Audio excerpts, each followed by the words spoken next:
Elite Promotions is a family-owned company dedicated to providing effective, efficient, and quality promotional products to organizations just like yours. Elite Promotions will make it simple for you and quickly find the products that will give you a reason to use Elite. Elite Promotions is the official outfitter of the Grip and Rip Baseball League, dressing all 6 teams in the jerseys you see on the field and all of our official fan apparel. Be on the cutting edge. Be Elite. Elite Promotions, ElitePromo.com. I'm Nicole Cartmel with the Bank of Missouri. If you're in the market for a new home, you're probably spending a lot of time looking at real estate listings. But there's one main thing you need to do to narrow down your search. Get pre-qualified for a home loan. Mortgage loan officer Shannon Meissner is here. How does this help you to live well, bank well? Getting pre-qualified for a mortgage loan is definitely your first step. Pre-qualification allows you to determine early on how much money you can borrow to purchase a home in connection with your monthly budget. This way you know what homes to be watching the market for. We have lots of different loan options to fit everyone's unique needs.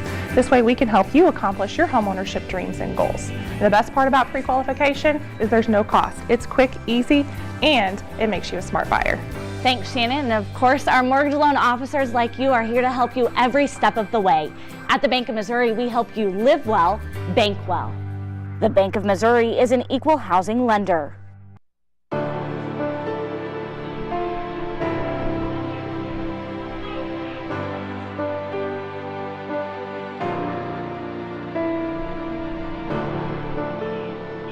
Good evening and welcome to Mark Worley Field at Meadow Park in Springfield, Missouri, home of the Grip and Rip Baseball League for Season 10 and site of this baseball night in the Ozarks game, the battle of the best friends, the Republic Locos taking on the Ozark Mountain Ducks. Why do we call it the Battle of the Best Friends? Well, it's because of the managers. Chris Meza for the Republic Locos was a groomsman in the wedding of Ozark Mountain Ducks manager Austin Kendrick. It is a friendship that runs deep and goes way back, all the way to their mutual time shared together at Missouri State University. But Meza and Kendrick have grown up. They have gone on to have a storied friendship, first as teammates, now as adversaries here in the Grip and Rip Baseball League, and that's how it's going to shake out tonight, with the 2-0 Ozark Mountain Ducks taking on the 0-2 Republic Locos. So a lot to play for Republic, trying to scratch across that first win of the season prior to the Labor Day break. That's right, we will not play on Sunday, August 31st. So in the event that the Ozark Mountain Ducks get the win tonight, the Republic Locos are going to have to sit on it and think about it until September 7th. That is a long time to try to wait for redemption. They would like to get it done tonight. They'll be a little bit short-handed. There was a late scratch in the lineups as the Republic Locos will be without GRBL Hall of Fame pitcher Skylar Henson due to a family emergency.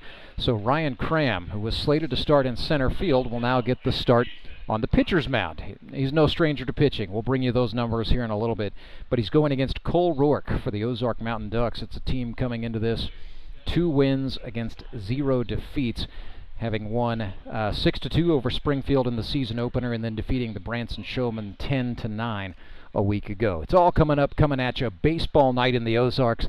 The Battle of the Best Friends is live, and we will bring you first pitch when we come back. It is Grip and Rip Baseball, live and free, right here, all night long on our YouTube channel. Thanks for staying with us. The Fuel Forward app is a go. Fuel Forward provides quick and secure payments and everyday savings on fuel at your local Rapid Roberts to keep you moving forward. Download today and save up to 20 cents per gallon on your first fill-up. Then save 5 cents per gallon every fill-up after that. Driving just got a whole lot better thanks to the Fuel Forward app at your local Rapid Roberts.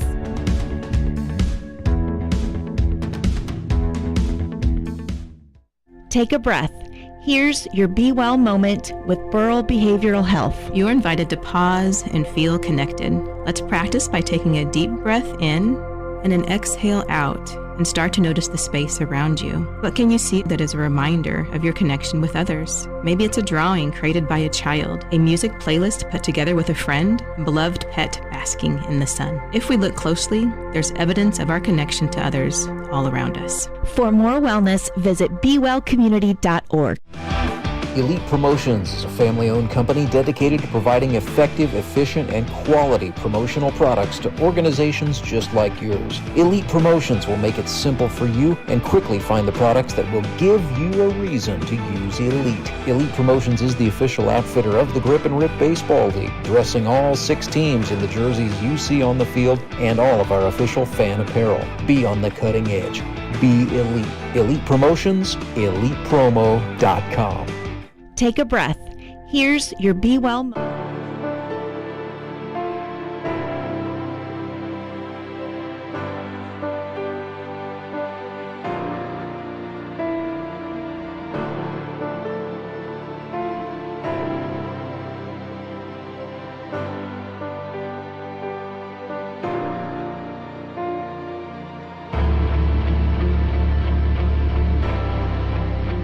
Welcome you in to baseball night in the Ozarks. Cole Roark on the mound for the Ozark Mountain Ducks as they get set to take on the Republic Locos. My name is Rance Berger, and my partner for this one, well, golly, it is about to get delicious, sugary, fruity. It's Fruit Snacks, making his GRBL color commentary debut, GRBL veteran Justin Loudon. Thank you, sir. Thank you for having me. I appreciate you hopping in on somewhat short notice to help make Sunday night a little bit fun. But I know you consume every ounce of GRBL media that is out there in the universe. Yes, so sir. I'm looking forward to the insights that you can provide. Got Cole Roark going here. I know that's you're a little bit familiar with his game, having gone up against him a few times in your career. Yeah, actually, I want to correct you on something real quick. So we played the Ducks last week, and I went back and I listened to the broadcast, and you were like, "Oh, that's 3 straight fastballs." No, sir. He threw me a slider my second pitch, and I was not expecting it, and I looked stupid on it. But no, I told him, I was like, "Man, I'm going to correct him." He goes, "You're not the only one." I corrected him on something else. He does. I'm not afraid to. I'm not afraid to listen when I am in the wrong, and believe me, when you do an average of 27 innings every Sunday, mistakes are going to get made. Cole Roark had a mistake there, a bouncer to Ryan Cram to make it 1-1. You know, Cole is he's a competitor. Probably one of the, I don't know if he's thrown it yet, or I don't know if he has yet or not. I've only watched a couple games, but I don't think he's thrown his changeup yet. Yeah, the Vulcan change. He's been kind of keeping that one back in the bag for emergency situations, I think, as he was throwing it a lot late in 2023 as he was starting to have some elbow problems, but that's all been corrected. And so with the Mountain Ducks, it's been a lot of fastballs, a lot of sliders. Yeah, when you see him, when he goes into his windup, he actually has that grip, so he's not digging for it. But yeah, it's straight fastball slider. Yeah, that was a wipeout slider to get Ryan Cram 1 away. And I'll tell you, him having a year off. Yeah. He looks good. Yeah, absolutely. He's coming back looking very strong. That was his 11th strikeout of the season right there. He's got to be getting close to 100, isn't he? He's clear of 100. Well over 100. So he is at, let's see, that is number 129 in the life and times of Cole Roark. So a ways to go before we start talking about 200, but certainly impressive. Colton Simons is the batter here, sponsored by Repmo Baseball and Acres of Envy Lawn Care. Coach Simons, he's probably got one of the biggest cheering sections as most of his little ones come out. It's an entourage. It is. It's not just a section. It's a full-blown entourage for Coach Colt. They love him, and him getting drafted by the Republic Locos, I think, set off an evening of rioting and pandemonium in Republic, Missouri. They were amped up for that. Coach Colt lifts this one in the air to right. Is he going to do it finally? Could be trouble. No, that one got just over the bullpen fence. Yeah, that had, I thought for a second, that had some distance. He did. Actually, our game, we just got done playing, and they were down there warming up, and I walked over and I talked to him, and, he's a super nice dude on and off the field. Absolutely. But, he was talking, and he's just like, "Man, I wish I'd get that first hit." And I thought he was going to get his first hit right there. I was telling him the same thing. I was like, "Man, I just hit it right at people or I strike out." So, but I got my first hit, and hopefully Colton can do the same here. He's wearing the collar so far in 2025, but he's too good of a player to stay cold forever. Here's a chopper to the third baseman, Josh Engler, up with it for the Mountain Ducks, and his throw across is in time. Man, that first baseman over there looks really good. Tony Lewis? Yeah, just so y'all know, I'm trying to butter up the commissioner. It is Josh Engler at third, Trey Simpson, the shortstop, Brett Gallion starting at second tonight for the Ducks, and Tony Lewis at first. Creed Smiley is behind the plate with Ben Hammett, Joe Emery, and Andrew Meyer in the outfield. I believe that's the same lineup they went with when they played us last week. That's pretty much been the story as Leon Griffith rips one. Engler slid in the hole. Throw was offline. Tony had to drag the back foot, and he didn't get it there. Not in time. And so Leon Griffith is called safe. One of the greatest mustaches of all time coming to the plate in Mikey B. It is fantastic. Michael Barnes has a very neatly kept push broom. You know, it's odd not seeing him in that Moon City blue, though. I'll tell you what, it's his first year to not wear the Moon City Mavericks uniform. Actually wrote on his sign-up form that his special talent was getting drafted by Daniel England. But Mikey B and Daniel England's problem, for that matter, was that Michael pitched very well in 2024. It bumped his draft stock, and so the Republic Locos went up and got him. Pretty sure earlier in the, I guess it would be the noon game, Moon City was playing, and I think I heard you refer to Dan England as the pitcher whisperer. It's just guys will struggle somewhere else, though they will land on the Mavericks roster, and then all of a sudden look out. Mikey B was that guy in 2024. I think Kyle Carpenter is that guy in 2025. But it goes back farther than that. I know. Yeah, 21. Are you saying you are him? Yes, I am him. He took me on my first year back in the league in 21, and that Moon City team in 2021 was really good. It had Clay Murphy and Jacob Carlson and Nick Bacon. Nick Bacon's pretty much a Moon City lifer. Well, Dan keeps drafting him too. He didn't get both of his guys. He only got Bacon here in 25. But Michael Barnes choked up here 1-2. Speaking of Daniel England, he's in the seat right there behind home plate. So he's watching this one with earnest. Yeah. A little bit of advanced scouting here. And hey, man, temperature's going to dip down into the 70s before this one is over. It's just, the atmosphere's good. Why not? But yeah, Moon City plays Ozark on Sunday, September 7th. So that's what this is about. This is a scouting trip. Just to see Mr. Cole. Their infield's solid. Josh Engler's made 2 great plays over here. Mm-hmm. I think they counted that last one an error, though. It did. So they kind of went split decision, and they did chalk that up. Which Cole will probably like that a little bit. Well, yeah, Cole is happy for his ERA, certainly. He's 2-2 to Michael Barnes, who has fought his way back. Slider, most likely. Down and away. Indeed. He just didn't spot it. That was the pitch. Barnes left it on the shoulder. Count is full, and Leon Griffith has, meanwhile, swiped second base. Leon, he's a rookie this year, correct? Yeah, from Pensacola, Florida. Now calls Rogersville, Missouri his home. Does some umpiring, I know. He does. I actually saw him down in Lebanon at one of the tournaments down there umpiring. 3-2 is down, and Michael Barnes draws a walk. Roark frustrated with himself, but it doesn't get any easier. He gets another rookie in Caden Kaufman. Kaufman, This is Caleb Kaufman's kid brother. Gotcha. So he's sponsored by Kaufman Power Washing, as a matter of fact, at a college of the Ozarks. Caden Kaufman told us he could beat his brothers at most things, basketball and ping pong among them. Baseball not one of them? Well, that was going to remain to be seen. Here's a grounder back to the pitcher, Cole Roark, who turns the 1-3. The Locos and the Metropolitans have not played each other yet, so we have to actually hang around and wait until 2 weeks from now, Sunday, September the 7th. They will finally play each other. So stay tuned, Kaufman family. We will find out who is the better Kaufman.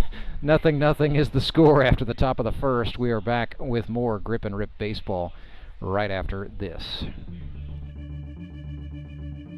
It started with an idea. Championship game of the Grip and Rip Baseball League here in Ozark, and we have had a wild one. It's gone back and forth over the last few innings, just like the season series between these And two became a passion. I had no idea what to expect. It's incredibly nostalgic. A brotherhood was created. These guys, they're like family now. Then the community got involved. My family just loves coming out to Grip and Rip. And $1,000 goes to ALS in the Ozarks. We love racing! Champions were crowned. Back to back to back for Justin Skinner. Let's go! Champions! Mark Webb and the Ozark Mountain Ducks are the champions. Bring on season 10. Moon City, baby. Go fish. The Quack Attack is back. Let's go, Locos. Let's go, Mets! It's showtime. Welcome to season 10 of the GRBL. Baseball's ultimate second chance.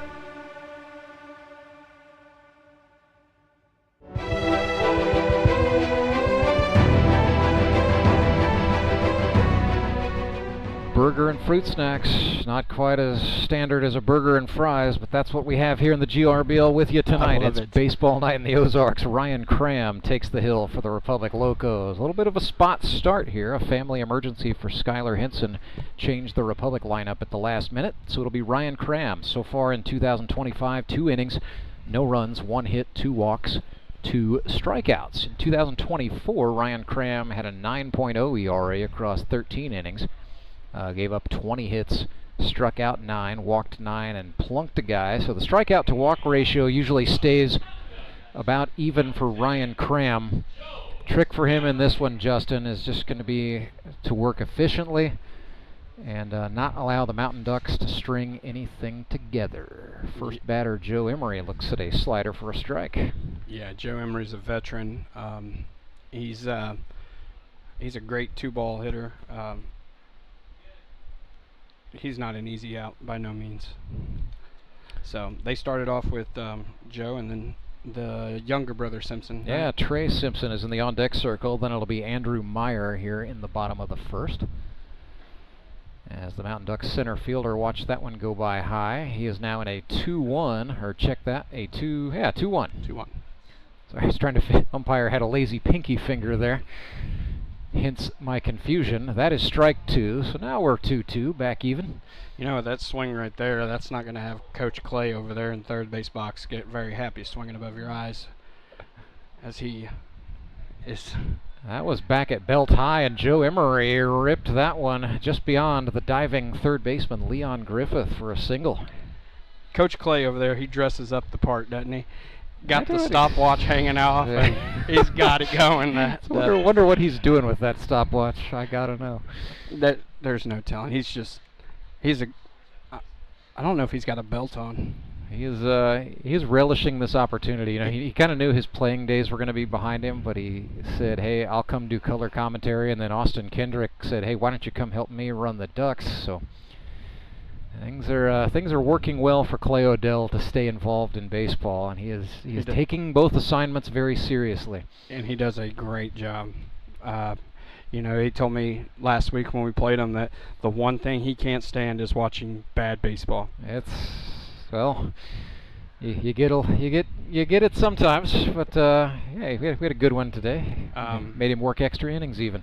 Simpson last week made a couple great plays against us. Had a couple diving stops in the hole.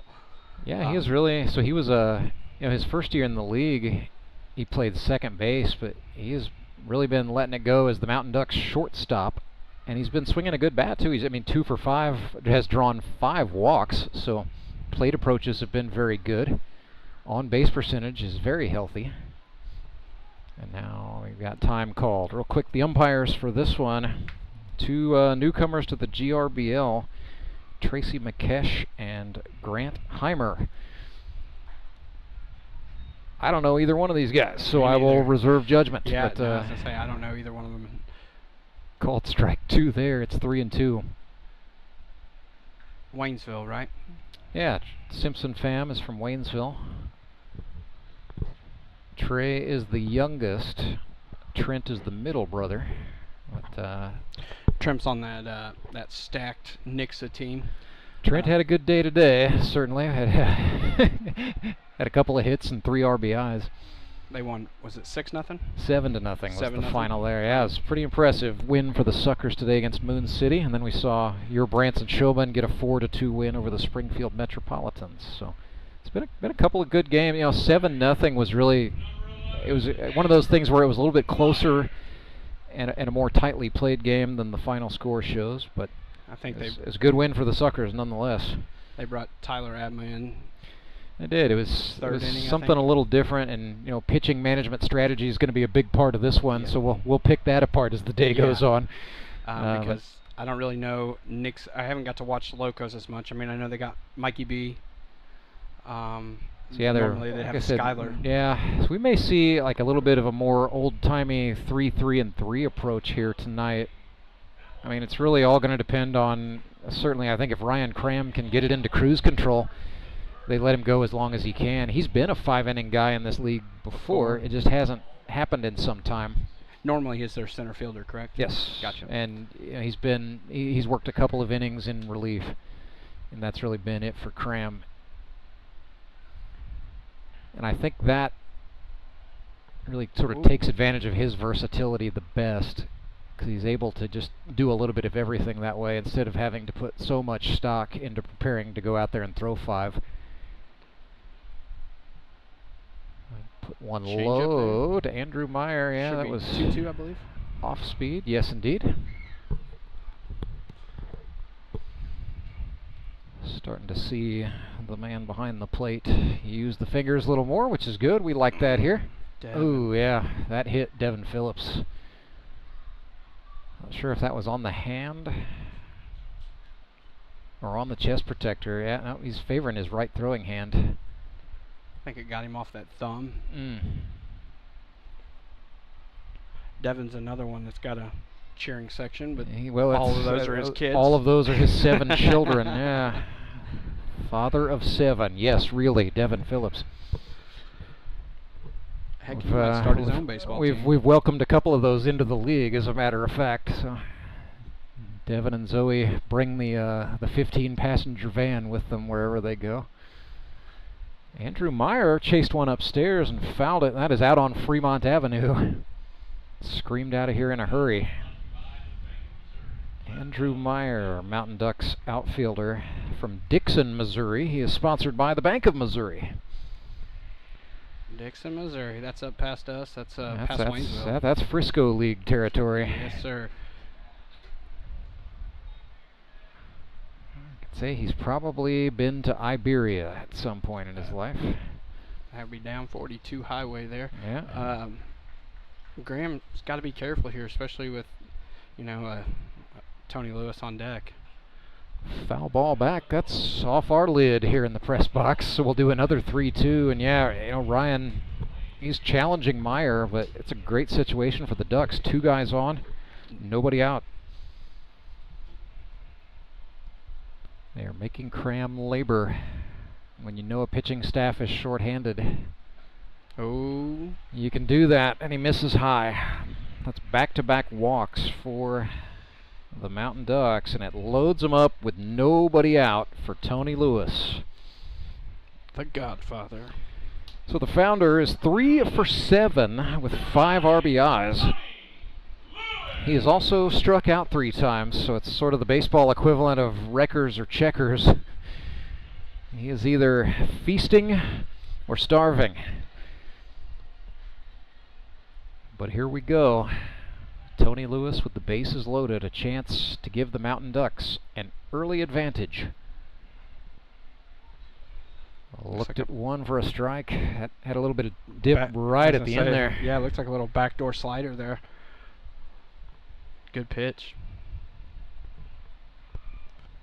Cram comes set at the belt, fires home. Lewis grounds this one back to the pitcher, and then smart job throwing to the plate, and they will turn a 1-2-3 double play. Devin Phillips came straight out calling for it. Yeah, the hero of that play is, Ryan Cram did a nice job, but Devin Phillips was the dude making that happen. Got out there, called for it, said, hey, right here, let's turn it. And then you got a big lefty down there, Michael Barnes, that's just say, hey, throw it down here, I'll catch it. Josh Engler's back in the league. Yeah, one of several Mountain Ducks players sort of with a layoff. Cole Roark, the other big name, and Engler puts one way up above the lights, but it's going to be handled. Scott Wilson? Out in left field, yes indeed. The lefty Scott Wilson with the farmer speed, getting over there making the catch. So the Locos just got out of an absolute jam sandwich unscathed. We stay scoreless. Inning number 2 coming your way right after this. When Gary and Sandra Henry started Henry's Towing nearly 5 decades ago, customers knew that Henry would be the guy coming to help. People would call and ask to let Henry do it. And as Springfield has grown, our family has grown as well, so there's always someone around to come help you out. Everyone at Henry's is a member of the family, fully trained and as dependable as the original. With a family this size, help is always right around the corner. So if you find yourself in need of roadside assistance, remember to call the name you've grown to know and trust. Remember to let Henry do it! Did you know that Conoco gas has 3 times more detergent additive than the minimum required by the EPA? And 30% more than the top-tier detergent gasoline standard, recommended by major car manufacturers. Other alternatives contain unwanted deposits that can build up on fuel injectors and intake valves, robbing your engine of performance. More quality in every drop. Only at your local Rapid Roberts.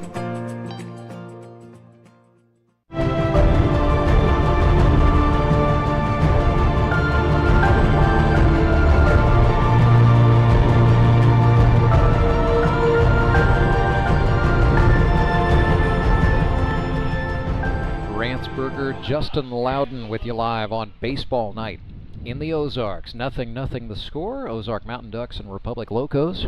Locos come to bat here, top of the second. C.J. Andrews, the doctor, comes to scratch. A doctor? He is. He's a doctor of osteopathy who works for Mercy. He's now a specialist in sports medicine. But yeah, he's worked it out. He actually, he splits his time practicing between Springfield, I think he splits it in Ozark at the Orthopedic Center in Ozark, and then he works a couple days a week in Lebanon, he was telling me, treating all kinds of sports medicine and orthopedic injuries, but he's managed to keep the Sunday schedule clear, so he's a rookie here in the GRBL. It's kind of funny, so he ended up, he finished out his schooling in Kirksville, Missouri, at A.T. Still University, so he has a doctor of osteopathy. But he's originally from Washington State and then went to college on the East Coast at the University of Southern Virginia. So dang. The well-traveled Dr. C.J. Andrews making a go of it here in the GRBL. That's back in the hole at third base. Josh Engler had to hurry. Nice play by Josh Engler, standing tall over there at third base to get the out. That's a couple good plays that Josh Engler he's been a busy boy. He has. Locos are trying to pick on him, and he is thus far answering the call.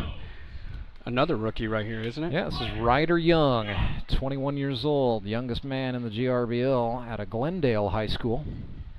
Looked very good in the preseason, trying to turn that into results here in the regular season. Skies this one. Camping out is the Mountain Ducks second baseman, Brett Gallion, who hauls it in. He was yelling at Tony to get out of the way. Tony, I got this.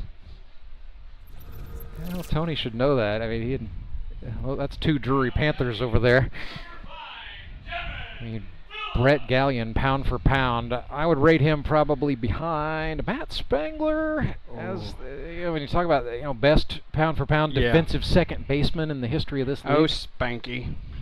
Old Spanky. It didn't always look the best, but I'll be darned if he didn't make the play. He made some plays. He reminded me of like a David Eckstein. It just, yeah. He again was on that 21 team, that Moon City team. Yes, absolutely. So he was, if you ask Clay Murphy, Matt Spangler was really the general of the infield. Devin Phillips checked it. Did he? Yes, he did. So he's down 0-2. The electrician from Willard, Missouri, veteran of the United States Army. And as we've told you, father of 7, so probably hasn't had a restful sleep in a decade. The thing about Phillips as well is he coaches, and he's usually coaching, maybe not the head coach, but he's on the staff for 2 and 3 different teams at a time, sometimes different sports, because he's got boys and girls. His kids are on the go. Most of them are multi-sport athletes. They do wrestling in the winter. They do some football. It is just non-stop. Non-stop for him. But he seems like the guy that's on the go all the time anyway. I mean, he acts like he loves it. I marvel. I feel like I ask him, how do you do it all the time? And he's probably tired of that's usually my go-to, but it just continues to amaze me.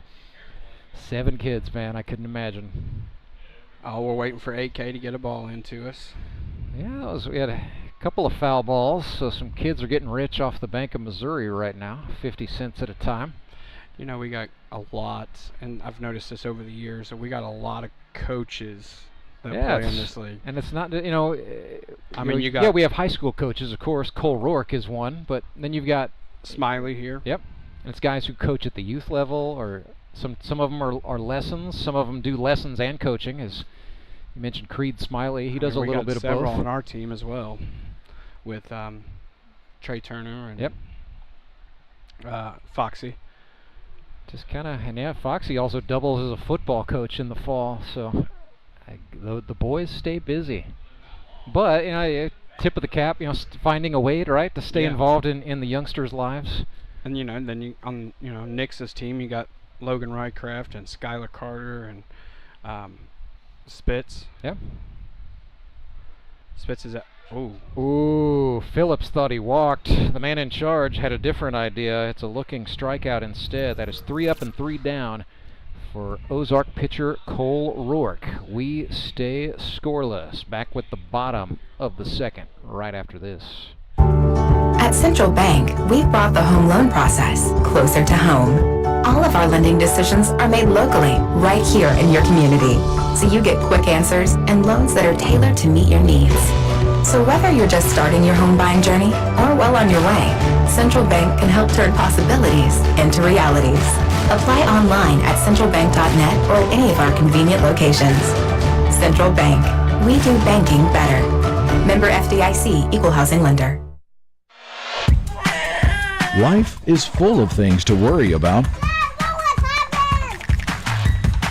Your home's foundation shouldn't be one of them. Vertical and horizontal foundation cracks, windows and doors that stick are all indications that your home has foundation issues.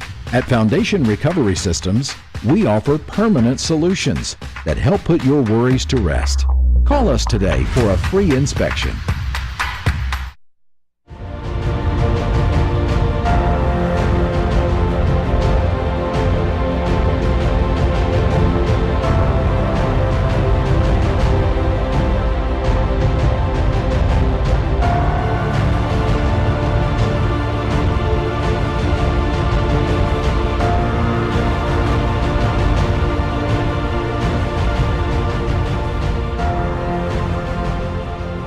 Baseball night in the Ozarks continues. Republic Locos and Ozark Mountain Ducks scoreless as we get ready to set up the bottom of the second. With the bottom part of the order for the Mountain Ducks, it'll be Cole Roark, Brett Gallion, Josh Scribner due up for Ozark.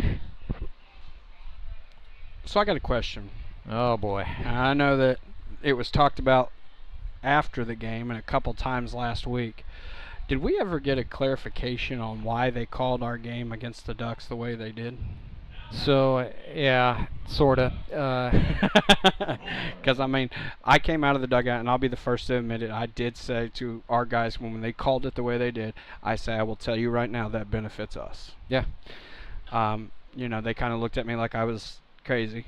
But, 90% of people who meet me think I am.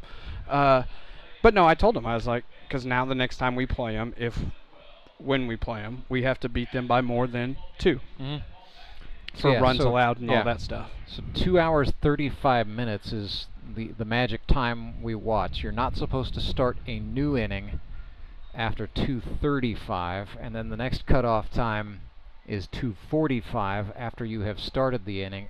I don't like the way that ended with just in the middle of an inning. I don't think that should ever happen. As there's a chopper off the mound, Ryan Cram. Again, there's that center fielder speed as he got off the mound, hauled that in, and applied the tag to Cole Roark there. It was a little bit slow getting out of the box. I was going to say, he's a little slow coming out of the box, but Cole actually has does he have a few hits? He's got a couple of sac fly RBIs. I was going to say RBIs. But he's been swinging a nice bat, and he owns his own facility, Triumph Sports, over in Licking, Missouri. So he's been getting his cage time in, and it's kind of showing here. Another veteran right here. Yeah, Brett Gallion. It's crazy to see the differences between these two teams. You got one team that's got a lot of rookies, and you got another team that's full of veterans, guys that have played in this league several seasons.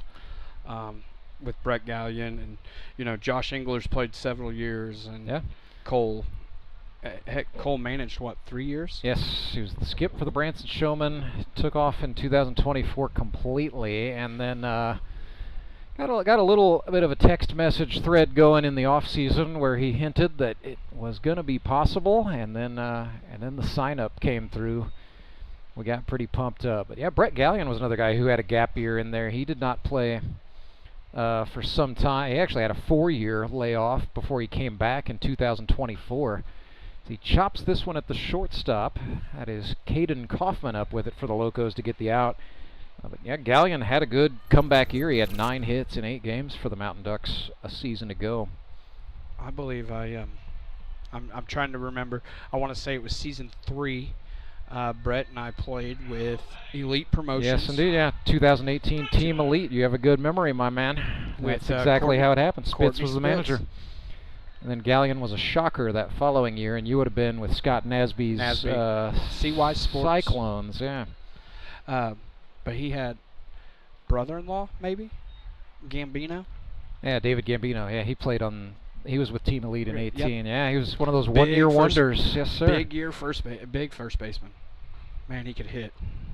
Josh Scribner, a rookie from Raymore, Missouri, is at the dish here, and he's missed the first couple of games injured, and so this is actually his first plate appearance in a real ball game right here in the GRBL. He is from Raypeck High School and then played college baseball at the University of Nebraska, Omaha. Ryan Cram thought he struck him out. Instead, it's 2-2. Ryan Cram could get out of this inning pretty quick. That would certainly set the Locos up for some success down the line. That's a great spot. Didn't get the call. Phillips even tried to frame that a little, but didn't leave it up there too long. Full count, payoff pitch. Nope. Over the plate. No, he did not. So Scribner. That's a tough plate appearance and a tough walk.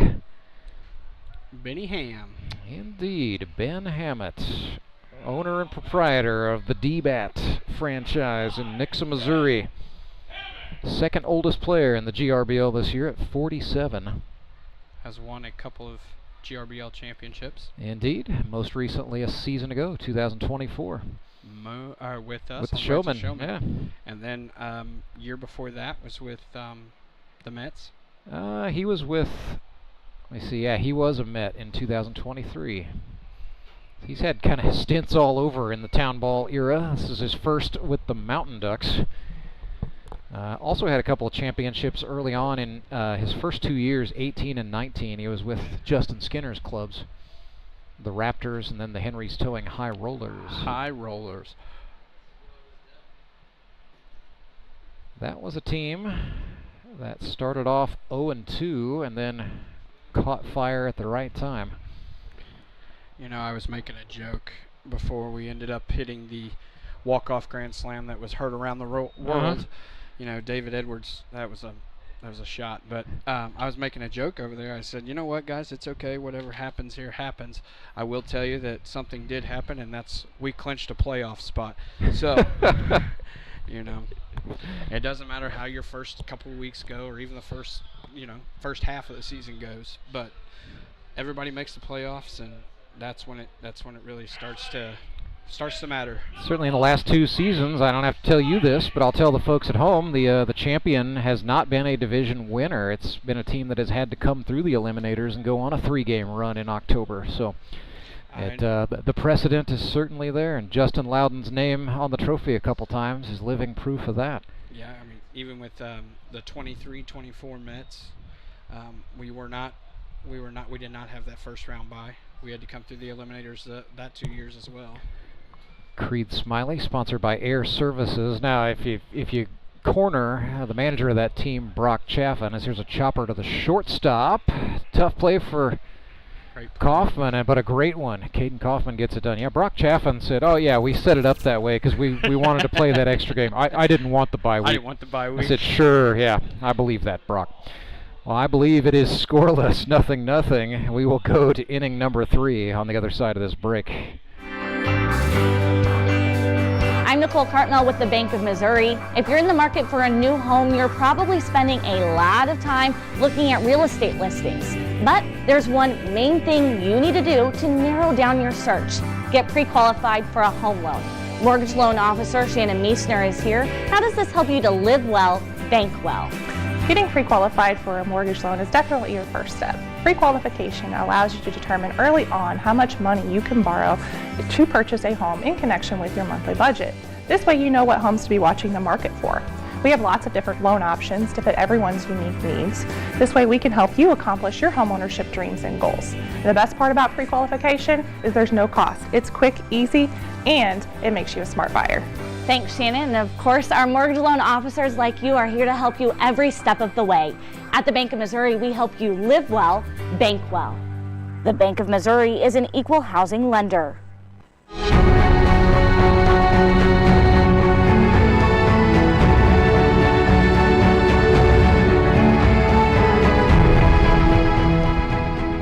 Locos and Mountain Ducks scoreless, top of the 3rd. Cole Roark back to work for Ozark, to the surprise of absolutely no one in the stadium. Justin Loudon, I suspect the plan is for Cole Roark to throw 5 innings unless something catastrophic were to occur, and then the Mountain Ducks will go to the bullpen after that. Yeah, most likely I'm going to say that they're going to go Cole here for 5, then they'll go to Mason Davis, and then probably Josh Engler to finish it out.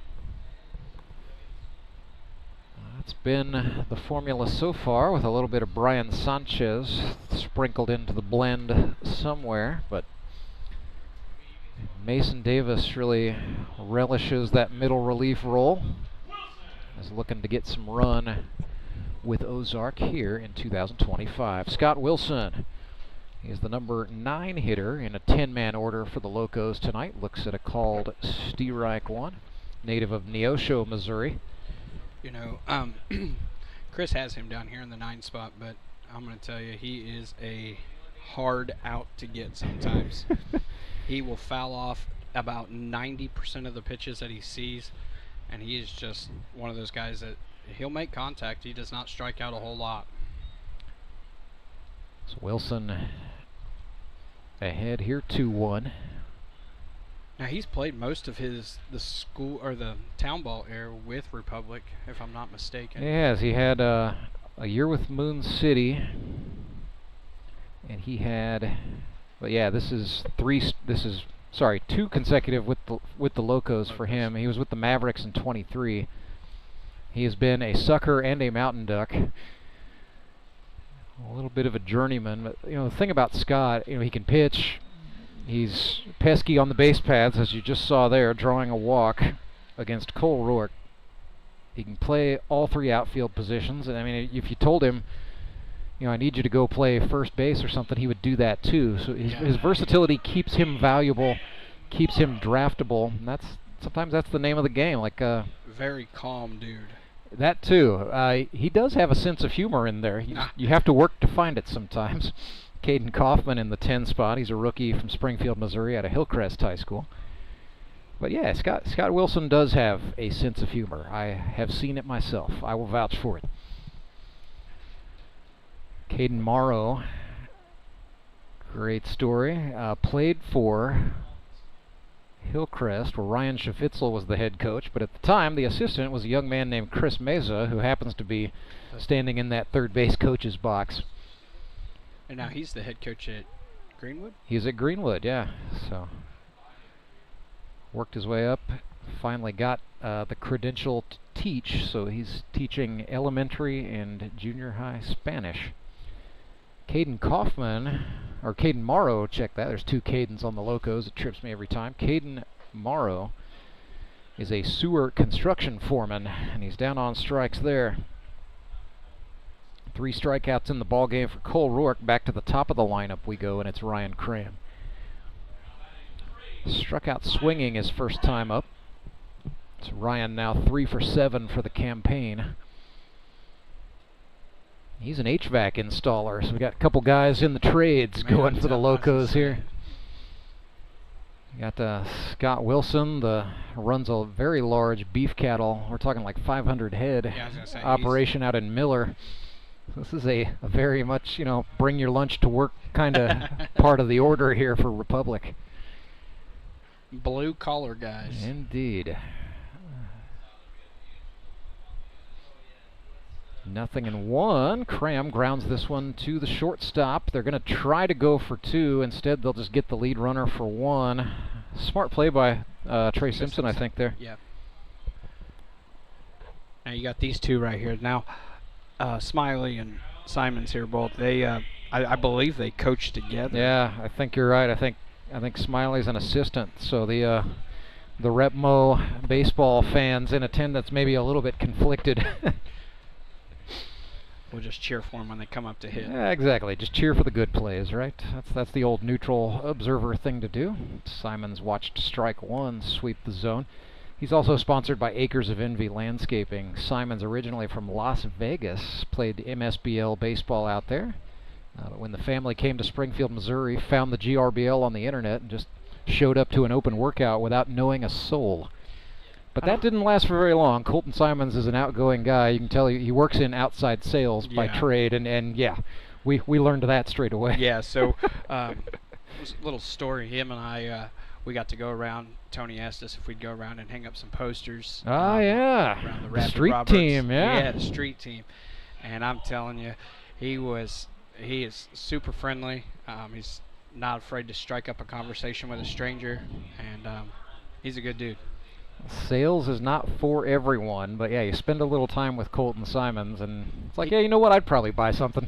He could probably sell a ketchup popsicle to a woman wearing white gloves, and I mean, he's a good dude for sure. Hey, he's gonna get his first hit. That's gonna get up. Oh no, he's not. Brett Gallion just robbed him. Brett Gallion does that so much to people. He's done that a couple times this season, and his latest victim, Colton Simons. So the Mountain Ducks get out of the inning as Gallion commits larceny. Middle of the 3rd. Back with more Grip and Rip baseball right after this.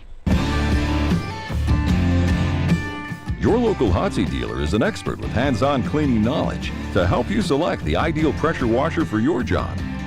Take confidence in knowing you have a resource for all your cleaning needs. Service can be scheduled in-house or on location by a factory-trained technician using genuine Hotsy parts. Be sure to ask about scheduled maintenance plans, as well as a variety of accessories to clean more efficiently. And don't forget the soap. We have detergents for every cleaning need and have a bulk delivery program. Customized wash bays and mobile cleaning systems are also available. Build a partnership where you're a name, not a number. Contact your local Hotsy dealer to see why nothing cleans like a Hotsy.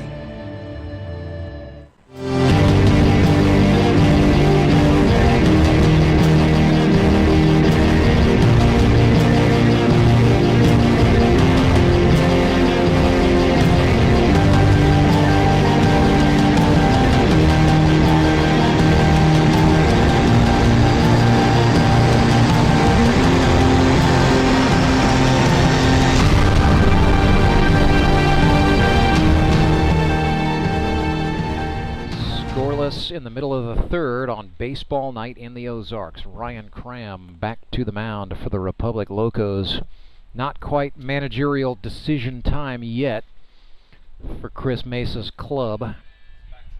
Oh, sorry, Justin, I had you. There you go. Say it again. Good. Yeah, he's back to the top of the lineup. Yeah, he's back here to the top of the order, just like you said the first time. It's Joe Emery, center fielder for Ozark, coming up here.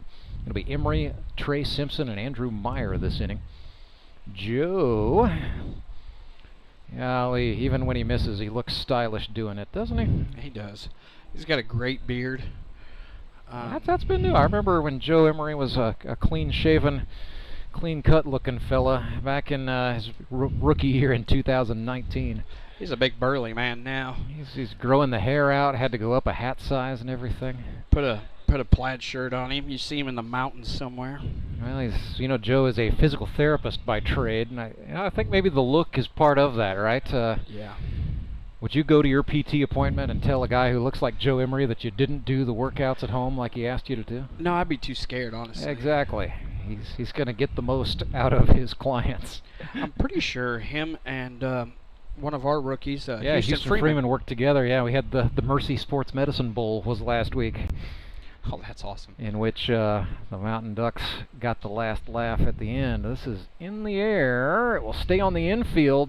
Gonna be tough. Leon Griffith loses the hat. Yeah, and then he held the ball up for style at the end. My gosh, the hustle play from the third baseman, who is pretty much playing the line a little bit. I mean, yeah, he ran a long way to get there, but look, that ball was tailing down, had a lot of backspin on it. It was going to be a tough play for anybody, so credit Leon for getting there. Maybe you talk about assignment after the game, but you're not going to criticize Griffith for it right here in the moment. No, 100% effort there on that one.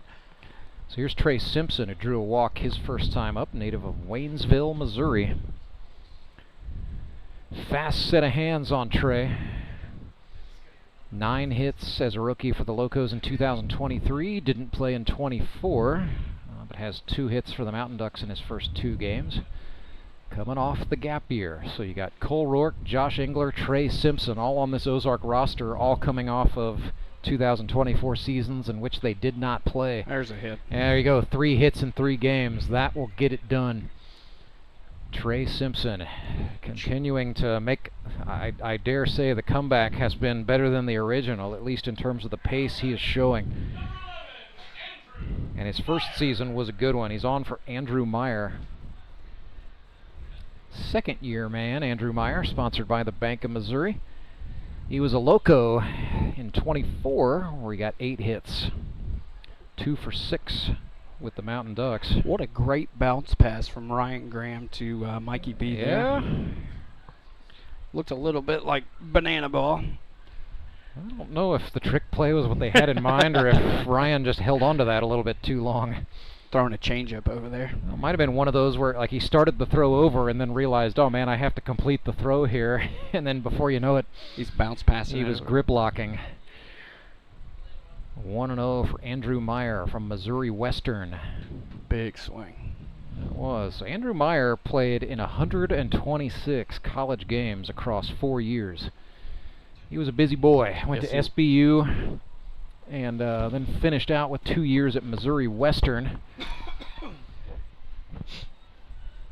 up in St. Joe, Missouri for the Golden Griffins in the MIAA.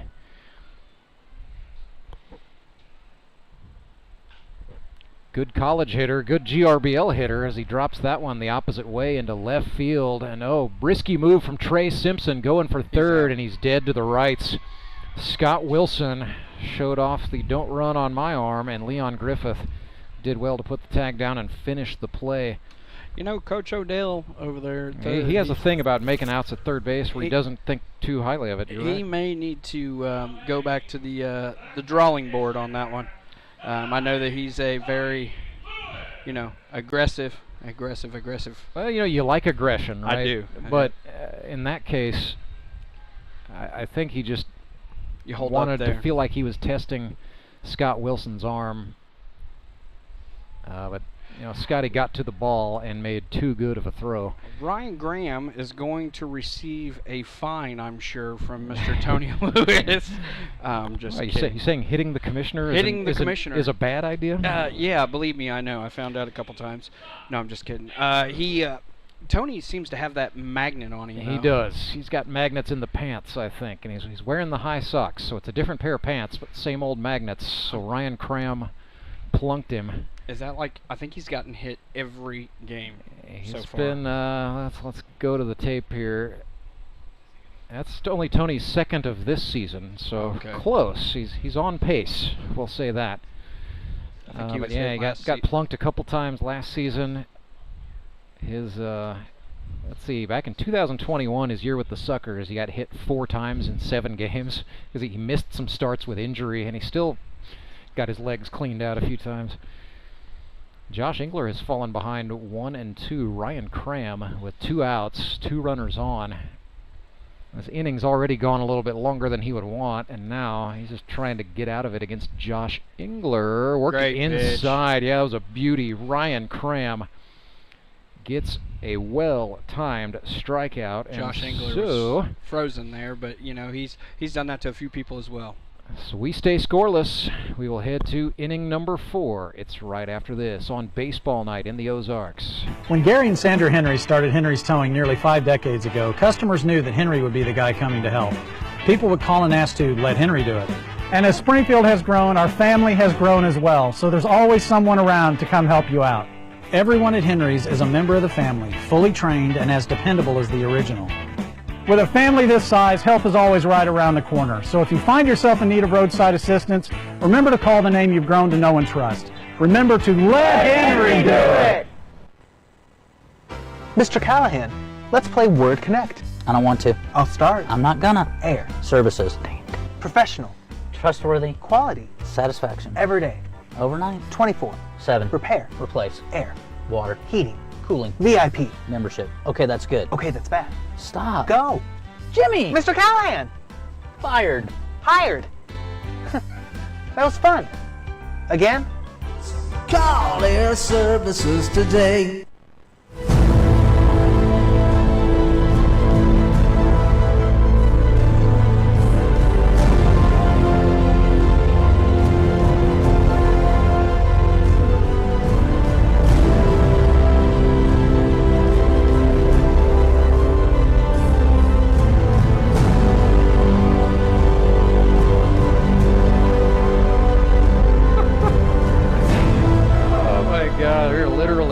It together with tape behind the scenes. Leon Griffith Jr. comes up. Meanwhile, back on the baseball field, Leon Griffith coming up here for the Locos in a scoreless ball game facing Cole Roark. So, like we said, Snacks, no surprise, Ozark Mountain Ducks designating Cole Roark with the 3+ tag. So any reliever who comes on from this point forward for the Mountain Ducks will be limited to a maximum of 3 innings of work. But Cole Roark, #1 overall pick in the 25 draft, and without question expected to be the 5-inning guy all season long. Yeah, absolutely. Cole, before he got hurt, his first year in the league, he was cranking it, and he was the pitcher of the year that year for the High Rollers, as a matter of fact. So, and like you said, came back in shape. This is the best Cole Roark has looked in quite some time. It's great to see him healthy because you really get an idea of just what a ball player he is. I gave him a hard time during our game. He was standing over here, and I walked over and talked to him, and I said something about his mustache, and I said, "Man, you look a lot like Rod Farva from Super Troopers." He does.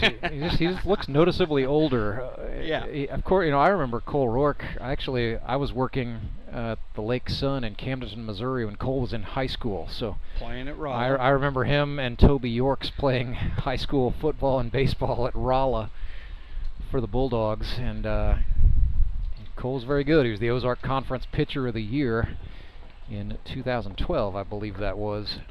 So but he was a dude as an underclassman as well. Yeah, I didn't get to do a lot of coaching with the baseball. I did coach football from 2010 to 2019 for Lebanon, and that team that you just referred to, that team up north, we don't. Yeah, the Bulldogs were pretty good through those years. I'm talking about that Highway 5. Camdenton. Yes. Yeah, that team in purple. But hey, I had some good times with the Camdenton Lakers on the football field. Their baseball at that time was not the greatest. No, it was not. No. I sat through some cold and poorly played high school baseball. That did happen. Now, honestly though, they're they're not bad. They're not bad. They've won a district championship a couple times, but no, Cole played. Actually, I was asking Cole about that. He told me he graduated in 2012, and I said, "Oh, so Dalton Friend was there." And Dalton actually graduated in '09. So. Oh, okay. So you got your history crossed up a little bit? Yeah, a little bit. He was a senior, I guess, Cole's freshman year, but him and Toby both were on that team, and they had some good teams down there. So he's worked at 1-1. They charged an error to the Mountain Ducks shortstop that allowed Leon Griffith to reach safely. So Locos have a go-ahead run on now in the top of the 4th. Michael Barnes swings and fouls one off.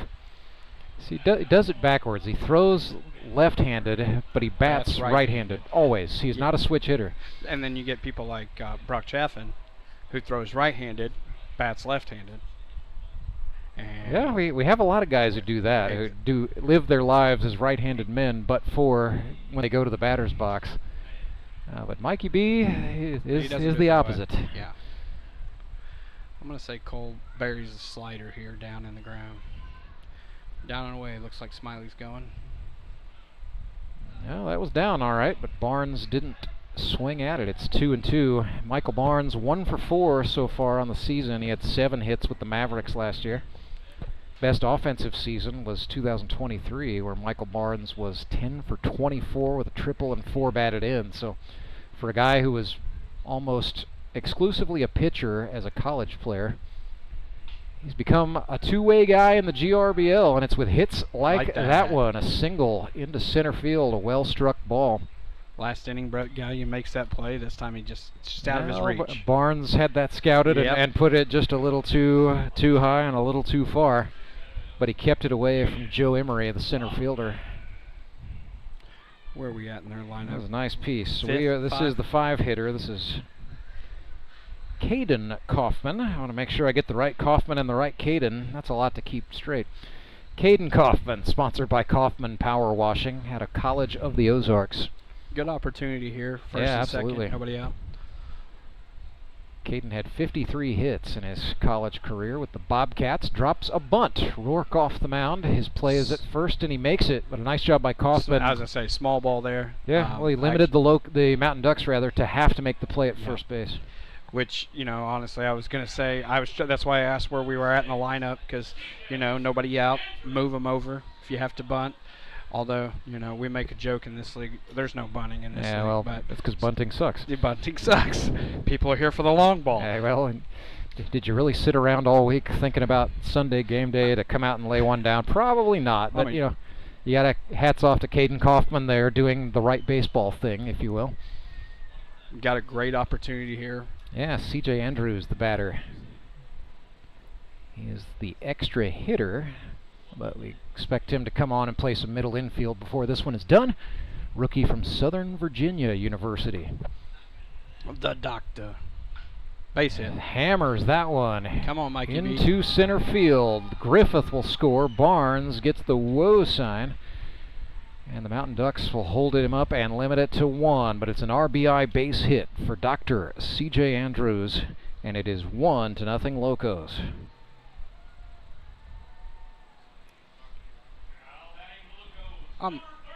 I'm looking, and does Joe throw left-handed? No, he doesn't. Okay, he does. He does, yes. So he's just like Mikey Barnes. He bats right-handed. Man, I remember him taking some left-handed ABs at some point. Maybe that's just gone out of his game. But yeah, he is a left-handed thrower, and he's got a rifle. He's got, people test his arm so infrequently that you almost forget he's left-handed out there. That's why I was waiting for him to put his glove back on to see, but Ryder Young kind of carry him to one off the mound. Simpson steps on it for 1. They do not turn 2. Throw was behind the first baseman, Tony Lewis. Couldn't hang on, and so another run is plated for the Locos. It's 2-0. Goes down as broke his bat. Yeah, that did not sound like solid contact, but Ryder Young will take the positive stat. It is 2-0. Scoreboard showing 1-0. I don't know what the bug is. Now the bug on the screen is showing 2-0. So we're right here on the stream. Now we're right on the scoreboard, and life is good. Devin Phillips, the U.S. Army veteran from Willard, Missouri. Runner on first, 2 outs, swings and lifts this one foul.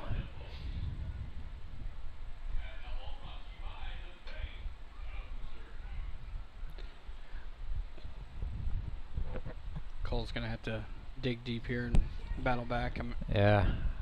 Well, this inning started off with an error, so it's already gotten into a stickier situation than a pitcher wants. But you know, how often have we seen this in the GRBL with the way the innings limit rule works? You know, start of the 4th is the quote-unquote decision inning, but oftentimes teams will have a big inning and it comes in the 4th off of a starting pitcher who's staying on, trying to get through an order for a second time or sometimes even a third time. Yeah. You know, and with us and the Showman, it's just, you know, we got Trey. You know, and everybody's like, you know, even in the 5th inning, Trey was still hitting 94. Yeah. And, it's just like, you know, but he works out all the time. Couple last week. Not last week, week before, you know, I came up from Lebanon and we played long toss and runner takes off. This is Ryder Young trying to swipe a bag. It was a good throw by Smiley, but it did not stay in the glove of the second baseman Gallion. So it's a steal for Ryder Young. But playing long toss with Trey was just like, he made me look like a little punk out there. He's standing in the end zone, 100 yards away from me and still hitting me in the chest, and I'm like, no, you're ridiculous. That's pro grade stuff right there. Yeah, it is. 2-2 here. Slider down and away. Well, fastball up at the eyes, and Devin Phillips wisely not falling for that. Tried to work him upstairs. Cole is very, very smooth. I mean, he's very consistent on his pitches. Loves to hit the corners. That was a slider, and Phillips pulled it foul, so he'll stay in the hunt. There's a good crowd out here tonight. Yeah, there is. Everybody taking advantage. You know, sun is, for all intent and purposes, gone down, so the light's a little bit flat, but weather 180 from last week. Well, it's not 105, that's for sure. We're sitting around 80 degrees right now, I do believe, so not bad at all. And then we've got a wind tonight out of the north. Nice little That's battle died down a little bit. It's at about 8 miles per hour. But yeah, right now we're sitting 77. When's the last time you played in 77? October of last year, exactly. No, I'm down here, and you know, last week it was brutal. I'll be the first to say, because we had the noon game last week. Yeah. Runner goes again. Phillips, a hit and run into center field. Young is going to go. Throw's going to be close. Safe. Ryder Young makes it 3-0. Locos on a base hit by Devin Phillips. Mountain Ducks are going to argue. Here comes AK. Yeah. Got to get control. Well, yeah, you got to get Cole Roark under control. That's number one. He knows. He should know when to walk away. I will say he should know when to walk away. And yeah. Creed Smiley is going to help escort him back to the hill. Now Austin Kendrick's going to do some talking. He's but just going to want competitive side. He's going to want a what did you see? Oh, we're going to get a reenactment. Oh boy. Now AK, be careful here. We don't know. Like I said, this crew. I don't know any of them. We do not know. No, nobody knows these. I mean, the assigner, Jason Blackburn, knows these umpires. But I will say that, you know, Cole's not wrong. But on the same hand, you know, we just got to remain composed. And Cole's that fiery head coach at him. I mean, I just saw that just like that. Yeah. But AK came out and got he got an explanation, and now he's got that. Nothing on the field is overturned, so it is 3-0 Locos. Chris Meza down there with a big smile on his face. Like, he's grinning. Well, hey, the Locos have had it's been a tough year for them, starting off 0-2. So he is just trying to spread the butter on the bread right here.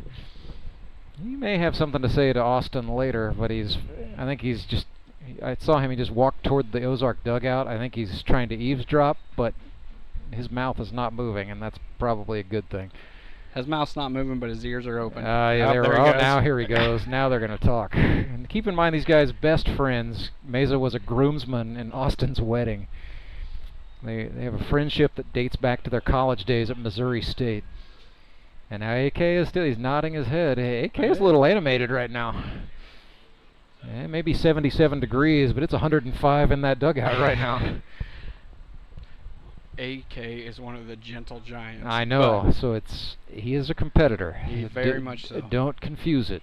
The 1-2 to Wilson swung on, and we talked about it. He can get pesky sometimes. He did it right there. Over the top of a Cole Roark slider, but he swung on and fouled it off.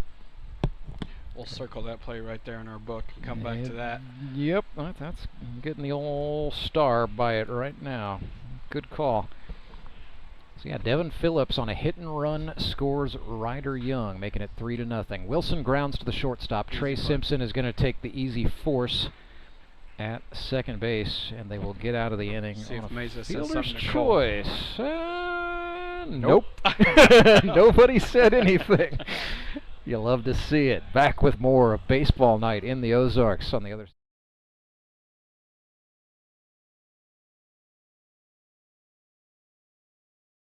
Has 3 times more detergent additive than the minimum required by the EPA and 30% more than the top-tier detergent gasoline standard, recommended by major car manufacturers. Other alternatives contain unwanted deposits that can build up on fuel injectors and intake valves, robbing your engine of performance. More quality in every drop. Only at your local Rapid Roberts. Support local, give local. We hear it all the time, and when it comes to blood donation, there's an easy way to make sure your gift is being used in your community. Donors with Community Blood Center of the Ozarks provide every drop of blood, platelets, and convalescent plasma to patients in over 40 area hospitals. How do I know why that's important? Because my youngest daughter, Jocelina, is alive today thanks to local blood donors. Find out how you can help at cbco.org. Local donors, local patients. That's the Community Blood Center of the Ozarks difference.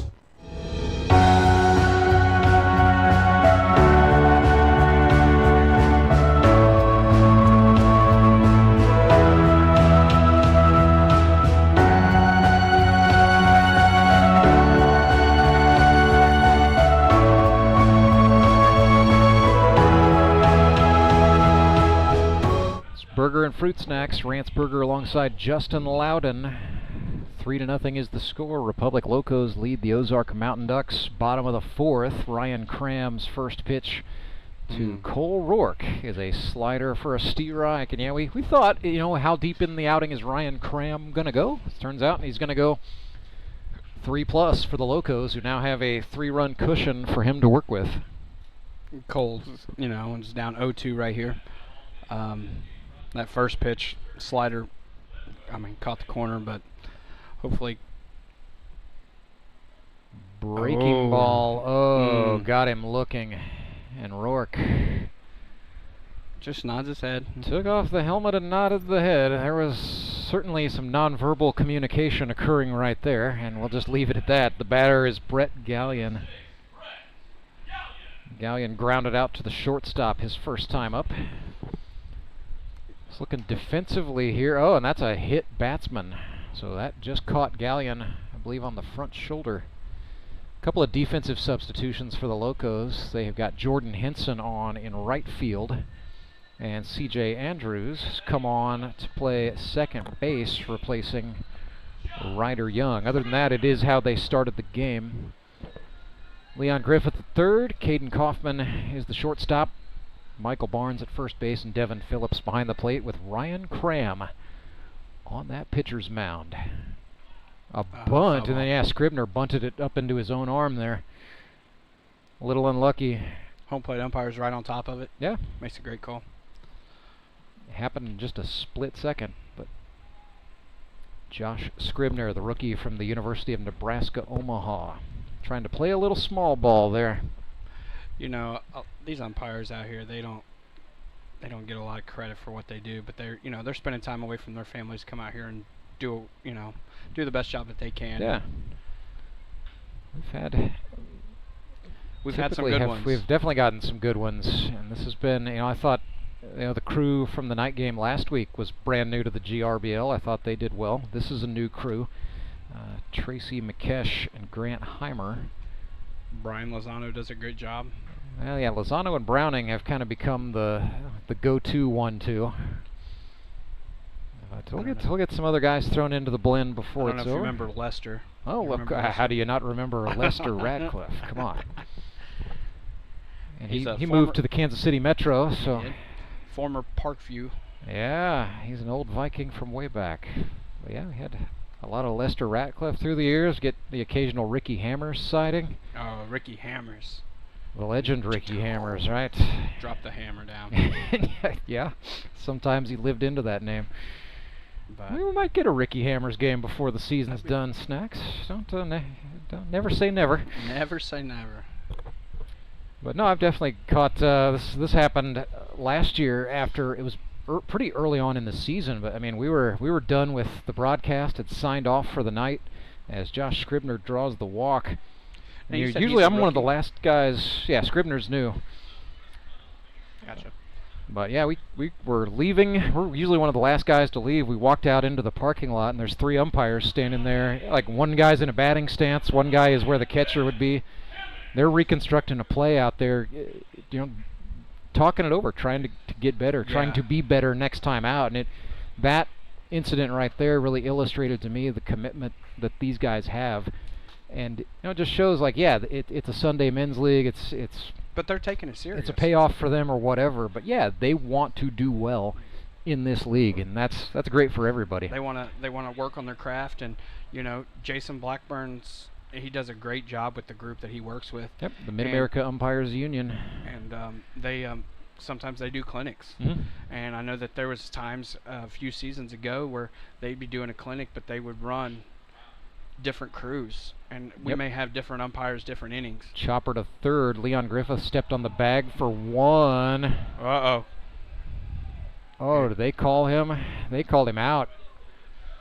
They called that a 5-3 double play, and the Mountain Ducks are again. Here comes the gentle giant. Gonna litigate. Austin Kendrick coming back out. Let's not throw it to commercial break just yet. Leon Griffith got to the bag. What the boys are trying to argue.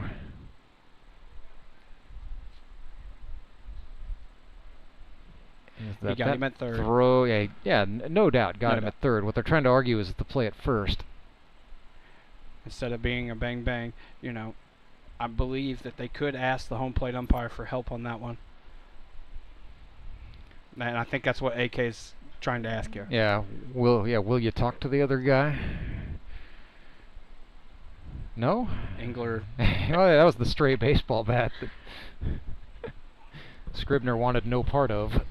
No. He's going to go have a talk with the lumber, I think. But Cole Roark headed back out to the mound for...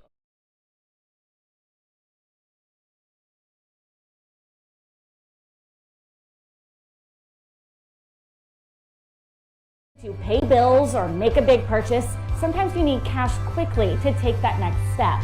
A consumer loan might be a perfect option to help you live well, bank well. Sonia McClendon, one of our branch managers, is here to explain. Thank you, Nicole. We provide personal consumer loans for almost any purpose, from building your credit to financing that new car. We offer competitive rates, and decisions are made locally so we can get you the money that you need quickly. But what makes our consumer loans unique is that personal touch. For example, I recently worked with a customer to secure a loan for a horse trailer. He could have went elsewhere, but he chose to work with his bank because of that personal relationship that we've built with him. Being able to work with your personal banker that you know and trust makes a big difference. That's right, because we work with our customers to help them live well, bank well. Get started at bankofmissouri.com.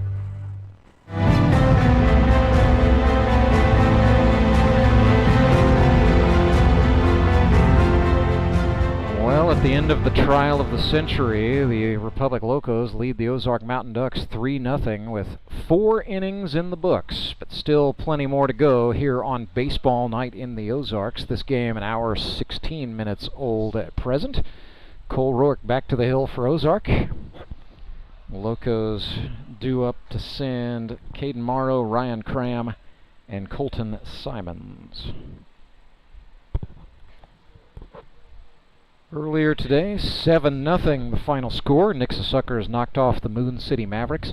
And it was the Branson Showmen defeating the Springfield Metropolitans 4-2 in extra innings. Game-winning RBI by my partner Justin Loudon in that one. In the 10th. Felt really good. No doubt. Winning feels good, right? It does. If the kids watching at home take home nothing else from watching this broadcast, let it be winning just feels better. Jordan Especially when Hinson it's off one of your good buddies. swings and misses. Well, hey now, don't go spreading the salt around. No, I love Clay Murphy, and I told him that, and he goes, "I'm just angry. You just threw your bat at Well, that's the flip side of it. It's okay to be angry when you lose, but it's not okay to be a poor sport, certainly. No, he told me good hit, but he's a competitor. Speaking of competitor, Cole Roark just got Jordan Hinson 3 straight on pitches. strikes, including some high cheese there. Back to the top. So Ryan Cram 0 for 2 on the night. Mountain Ducks trying to cool him down. So now 3 for 8 for the campaign. Also got 3 stolen bases, so if Ryan can find his way on, he is a threat to get it moving. Scored 2 runs, he's drawn 2 walks, and struck out twice. This one's not going to have the distance. A little bit of a debate as to whose ball it was, but it's Brett Gallion, the second baseman, making the call and the catch. As I'm looking over here at the third base dugout, watching Chris Meza and yeah, he's AK, not coaching his team at all. No, they're talking about. They are talking about close calls. That's been a little bit of the storyline here, but it's been, some timely plays from the Locos and a little bit of frustration for the Mountain Ducks. Colton Simons looks at strike 1. Regardless of what happens, this is the 5th and final inning for Cole Roark to work. He's being very efficient with his pitches. Yeah, throwing with purpose as he wiped out Colton Simons with an 85-mile-per-hour fastball there. 0-2. I don't think you mess around. I think you just go right back to it. Fastball, fastball, fastball. Yeah. Let him cook, as the kids say. Oh, slider. No, a slider. Well, that's why he's out there and we're up here, right, Snacks? That's right. A looking strikeout. Cole Roark struck out 2. His night is done, giving up 3 runs, but he finishes it with a 1-2-3 inning. We will come back and bring you the bottom of inning number 5 with the Locos leading the Mountain Ducks 3-0.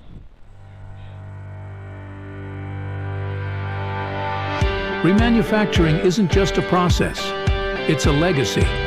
From the seasoned hands of our experts to the eager spirit of the new generation, we bridge the gap by bringing together knowledge and innovation. We are one team with diverse experiences. We are moving toward one goal to ensure our future thrives. We are on one mission to pass down wisdom and embrace the new, ensuring the earth flourishes for generations to come. We are CNH Reman.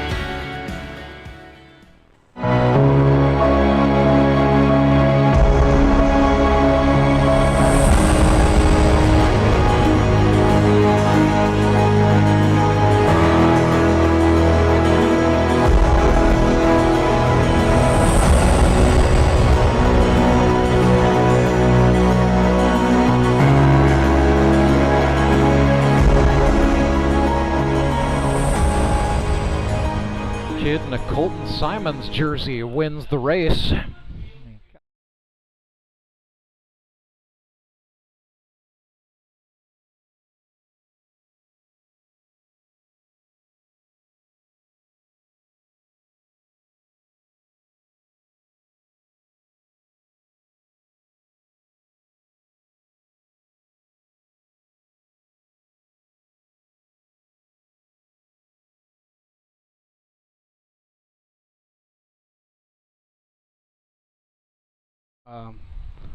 For the Ducks coming up, I think Creed Smiley. Yep.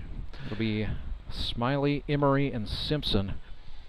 So for a couple of guys, that'll be their third look at the starting pitcher, Ryan Cram, but he's doing the job. The Locos pitching staff shorthanded without Skylar Henson, so they needed someone to go eat innings, and he is out there eating.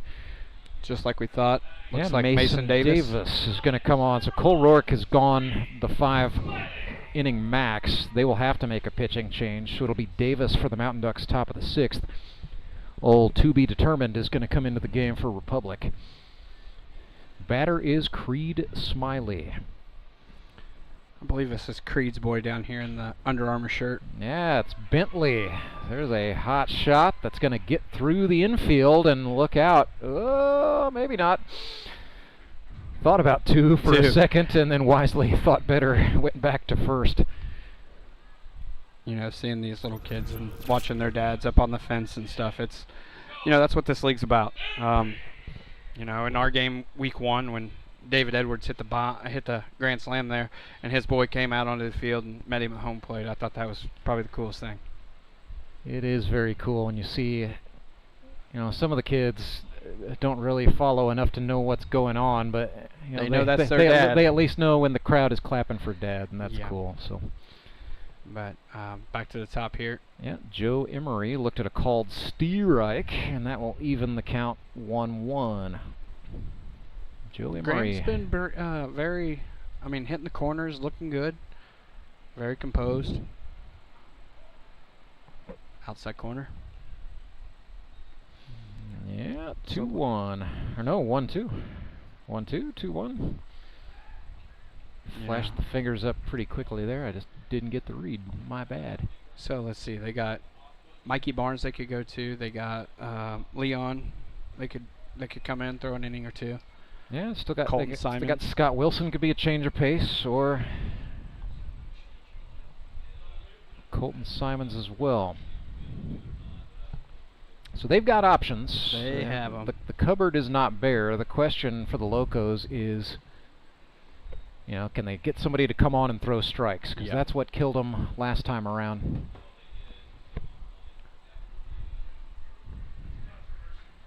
So 3-2 for Joe Emery. Oh, got him downstairs, dropped third strike, but yeah, it should be with the base being occupied, yeah. Smiley moved up, though. Smiley does move up, so that mission slightly accomplished for Joe Emery. They do put a man into scoring position.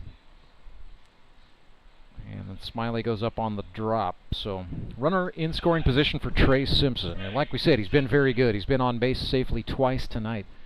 Nice base hit to right field last time up. Fastball high. I remember when Trey came into the league in 2023, showed up on open workout day with his brother Trent, of course. And by then Trent had had a fantastic rookie year, won Rookie of the Year in 22. I said, Trey, I don't care if you tell me the truth, just lie to me if it's not the case. Tell me you're a better baseball player than Trent is.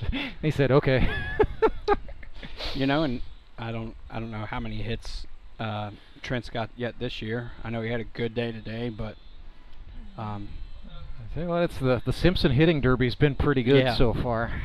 Well, I'll try to pull that up here for a second. They haven't played each other yet, have they? No, and that's coming down the pike as he looked at a called strike there. Yeah, so we're off next week, and then we come back, and I think they probably got to play each other twice. So yeah, Ozark's got Moon City. But yeah, Ozark will not play Nixa again until September 14th, and then they play again on the 28th. So one of those sort of schedule oddities where they play each other twice in 3 weeks. Man. Makes it fun in the GRBL South now, doesn't it, Snacks? It does. You know. I know you're watching those numbers. Deep down, I'm hoping that Republic, you know, not trying to sound biased or anything, but I hope Republic pulls this off, because then we're all 2-1. It's a log jam at 2-1, absolutely. But turns into a new season in that second half. It does, and it's competitive all around, especially in that division. Locos just looking for a win. There's a chopper to the second baseman. Ryder Young will get it to Barnes, and as you said, they do concede the run, so it is now a 3-1 ball game. But, you know, smart job by Young, and realistically, that's the only play that he had, and he made it. Batter is Andrew Meyer.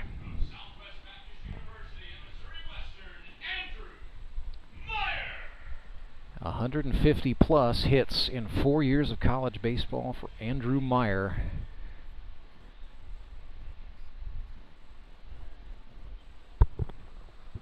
Whoa. A little bit of a wild one from Cram. Just in his situation, he's just trying to finish out this inning. He's got 2 outs. Does he have any I know he hit Tony, but does he have any walks? Yeah, he has walked a couple. He has? Okay. He's pitched. He's walked 4, as a matter of fact. But yeah, he's pitching well, you know, and he's not. It's not like he's missing badly or has shown, you know, an utter lack of command. I think what's gotten him in trouble a couple times is he's trying to paint too much.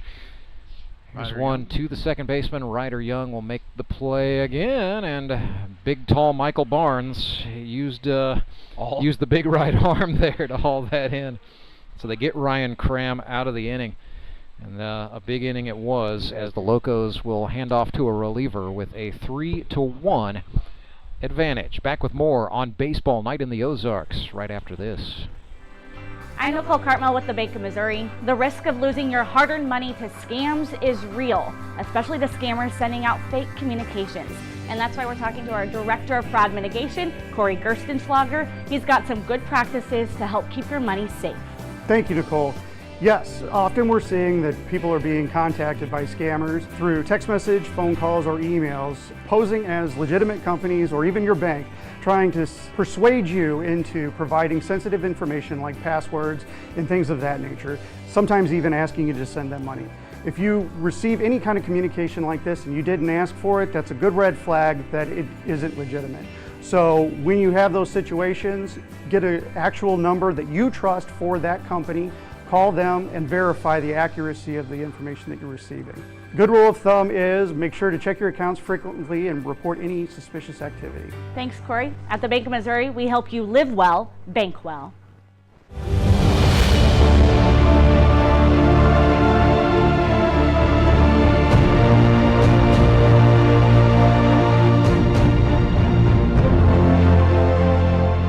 Henry's towing pitching change for the Ozark Mountain Ducks. They bring on Mason Davis. He's sponsored by DSG Hotsy Pressure Washing Equipment. In 2025, Davis 3 innings, no runs on 5 hits and a walk. And that's the story. He was very good in his rookie year with the Nixa Suckers, going 16 innings, allowing just 3 earned runs on 10 hits. Struck out 5, walked 4, and he plunked 5 batters. Sometimes that happens when a sidearmer doesn't quite get the slider to slide against a right-handed batter, but it was a 1.69 ERA in Mason Davis's first GRBL season. He's on here in middle relief, looking to get some innings for the Ozark Mountain Ducks, and he's been not shy, you know, wanting a bigger role, wanting to get more than 1 inning, wants to be a guy that the Mountain Ducks can count on to go get 2 and 3 innings at a time, and then maybe even play some defense once that's over. First batter he will face is Leon Griffith, who's a tough out. So kind of a meaty part of the order here. Leon Griffith, Michael Barnes, Caden Kaufman for the Locos, who lead this thing 3-1. Looks like we got Scott Wilson warming up down there. And all right, kind of knew it was going to be decision time for the Locos. Ryan Cram is out of eligibility. He pitched well today. You know, the one thing you could look back at his line and say, well, he walked 5 batters, and yeah, he did walk 5 batters, but he only conceded 1 run. It was earned, but he's put the Locos in a good spot here. Especially considering, again, he found out less than 60 minutes to first pitch that he was going to be throwing said first pitch, so yeah, not a bad day at all for Ryan Cram. Mason Davis last year, he was on the Nixa Suckers. Yeah. You know, he came in behind Logan Wiley. We faced him in the championship game last year, but you know, you had him in between him and Paskey. Mason's, I don't know if it's the delivery. I mean, He's not going to blow it by you. No, but his stuff moves. His stuff moves. And he's able to throw enough strikes. You know, seldom do you see him go behind somebody 3-0, Yeah. right? Yeah. He's good Very at consistent. at staying ahead or even. Just consistency will get you far in this league. And what he did in 2024 was he killed him softly. Served up a lot of ground balls, a lot of lazy fly balls, and 1.69 ERA will play in any baseball league. I don't care. Looks like we got a new catcher as well. Smiley's not back there. Yeah, you're right. That is. I believe Scribner? that I can't tell if that's Josh Scribner. That's right. I see a 14 peeking out there, and then did we talk about hit batsmen? Yeah, that is it's a part of the Mason Davis game sometimes. As he but it's hits not a walk. Griffith in the back. Yeah, right. And it's first base the hard way. Right. Well, not when it's 55 mile an hour.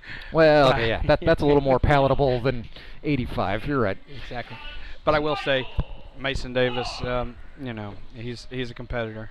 He's very, he shows his emotion when he comes off the mound, especially after a big strikeout or something. And I love the fire. It's awesome. There's a strike on the outside corner to Michael Barnes. I do like his shoes. Tonight he's wearing the PF Flyers. We saw those a little bit in 2024. Saw something different first time out. But, this may be not that he's superstitious, but perhaps a little stitious. Going back to those Aaron Judge-esque cleats. Yeah. Yeah, they look good. Especially, combine that with the high stirrups there. Yep. Benny the Jet Rodriguez. Davis, a little step off feint, and then he threw over to first, making Leon Griffith dive back.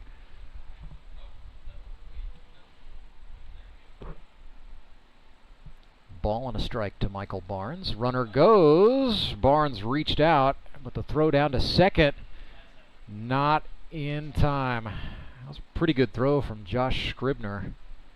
But Leon Griffith got an excellent jump on the takeoff there. That's what made the difference, resulting in the stolen base. What a beautiful night for baseball. Can't beat it. I mean, good crowd for a week 3 game. Appreciate everybody hanging with us. Hang with us after the Labor Day break. How about that? Michael Barnes flared one foul, right field line. Yeah, normally, after I want to say last year, we actually went back to U.S. Ballpark, and we're not doing that this year. Yeah, all the games are Meadow here. Park, a little bit more intimate. It can make a small crowd feel like a big one. It can make a big crowd feel gigantic. Of course, the fans get to be a little bit closer to the players. That can be good and bad. Get to hear a little bit more chatter in the stands, I'm sure. Another 1-2 to Barnes, swung on.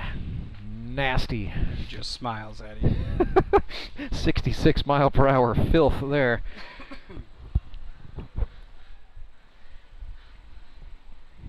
One gone. Runner on second. And the batter is Caden Kaufman. Where did he play his college ball or high school ball? Do we know that? High school ball would have been Wablo. That is Wablo. where the Kaufmans are from. So Wablo, Missouri. Wablomo up there on Highway 54. I like having you around, Snacks. We get to get out the atlas. Yeah. We get to dive into Missouri geography a little bit. But let's see, Wildcats. Is that right? They are the Tigers, I believe. Wablo Tigers. Yeah, let's go to the Googles. We have the technology. I believe they are the Tigers. Indeed, the Wablo Tigers. So I covered some Wablo Tigers sporting events over the years. It's some type of cat. Again, when I was up at Lake of the Ozarks, in addition to covering that big Class 5 school there, I also covered the Max Creek Pirates a little bit and the Climax Springs Cougars, who would often engage in sporting events against Wablo. Max Creek Pirates, I believe. That's a good name. Ooh, that hit him on the elbow. Thankfully, Kaufman had an elbow guard, but Davis absolutely I'll get the ball for you. Dotted it. So that is 2 hit batsmen. Mason's going to have to be careful. I mean, you like the guy who goes inside with movement, right? Yeah. But now he's got C.J. Andrews, who's already got an RBI single. He's 1 for 2 on the night. Has looked all the part of the dangerous man standing in. Looks very calm. Yeah, had a .346 on base percentage throughout his career at Southern Virginia. That's a Division III school. Their mascot is the Knights, and I do have that one written down on the cheat sheet. That is not just from the memory banks. Breaking ball from Davis, high and tight. Mason's from up north, right? Yeah, he's from Harrisonville. Harrisonville. They are the Wildcats. They are that. See. You know, you guess Wildcats. A good chance you can't go wrong. So, like, Eagles, Wildcats, and Tigers are the most popular amongst Missouri high schools. Got a pretty good shot with one of those. Yeah, Davis got it, and he throws to third. They get one. Throw across. In time, a 1-5-3 double play gets Mason Davis and the Mountain Ducks out of the inning. A little unconventional, but you can't argue with the results. So we stay 3-1. More Grip and Rip baseball on the other side of this break. More mascots for you, too. Now I have all my HVAC has been upgraded. Everything's working smoothly. You know, again, that's why I use All Clear. I'm Bruce Porter. I own a company here in town called the Resource Center. We do insurance and financial stuff. So I'm not a plumber. We're busy. We have a really good staff. Just like Garen and his team, you know, we try to make a difference in the world. The last thing I want to do is be having to close my business because my plumbing doesn't work. When you use other companies, sometimes you'll get an accurate quote, and sometimes they'll have to come out more than once. And then it seems like you're always paying for this, that, or the other. So when you have somebody you can trust that's going to take care of your units or fix your plumbing when it's down, that's why I use them, because I can call them and they'll fix it. And I never have to worry about pricing. I never have to worry about what if I need them to come back. They've always been willing to come right back out and make sure it's right. We called All Clear. I'm glad we did.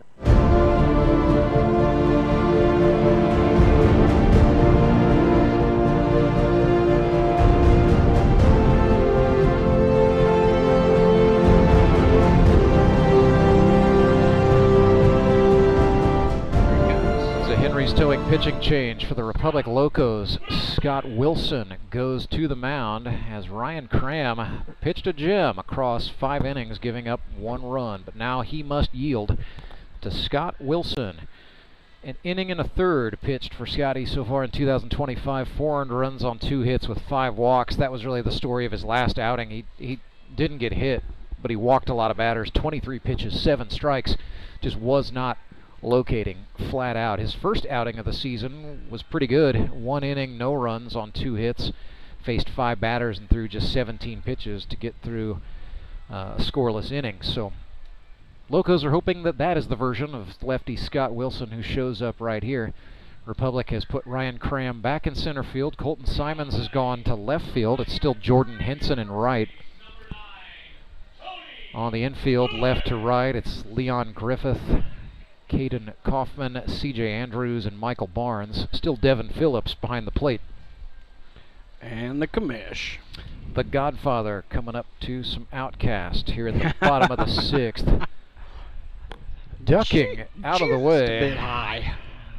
Well, like we said, Scott Wilson's got to settle down and throw some strikes. That's going to be the name of it here. Is he a fastball? I believe he's a fastball curveball guy. Yep. Nothing fancy. I mean, just. And he doesn't need to be as he misses down and away. It must be getting a little chilly out there. I see Coach Odell over there putting long sleeves on. Seeing a few jackets start to go on. And there is a fastball on the outer half, and Scott Wilson needs that pitch to be there, especially facing left-handers.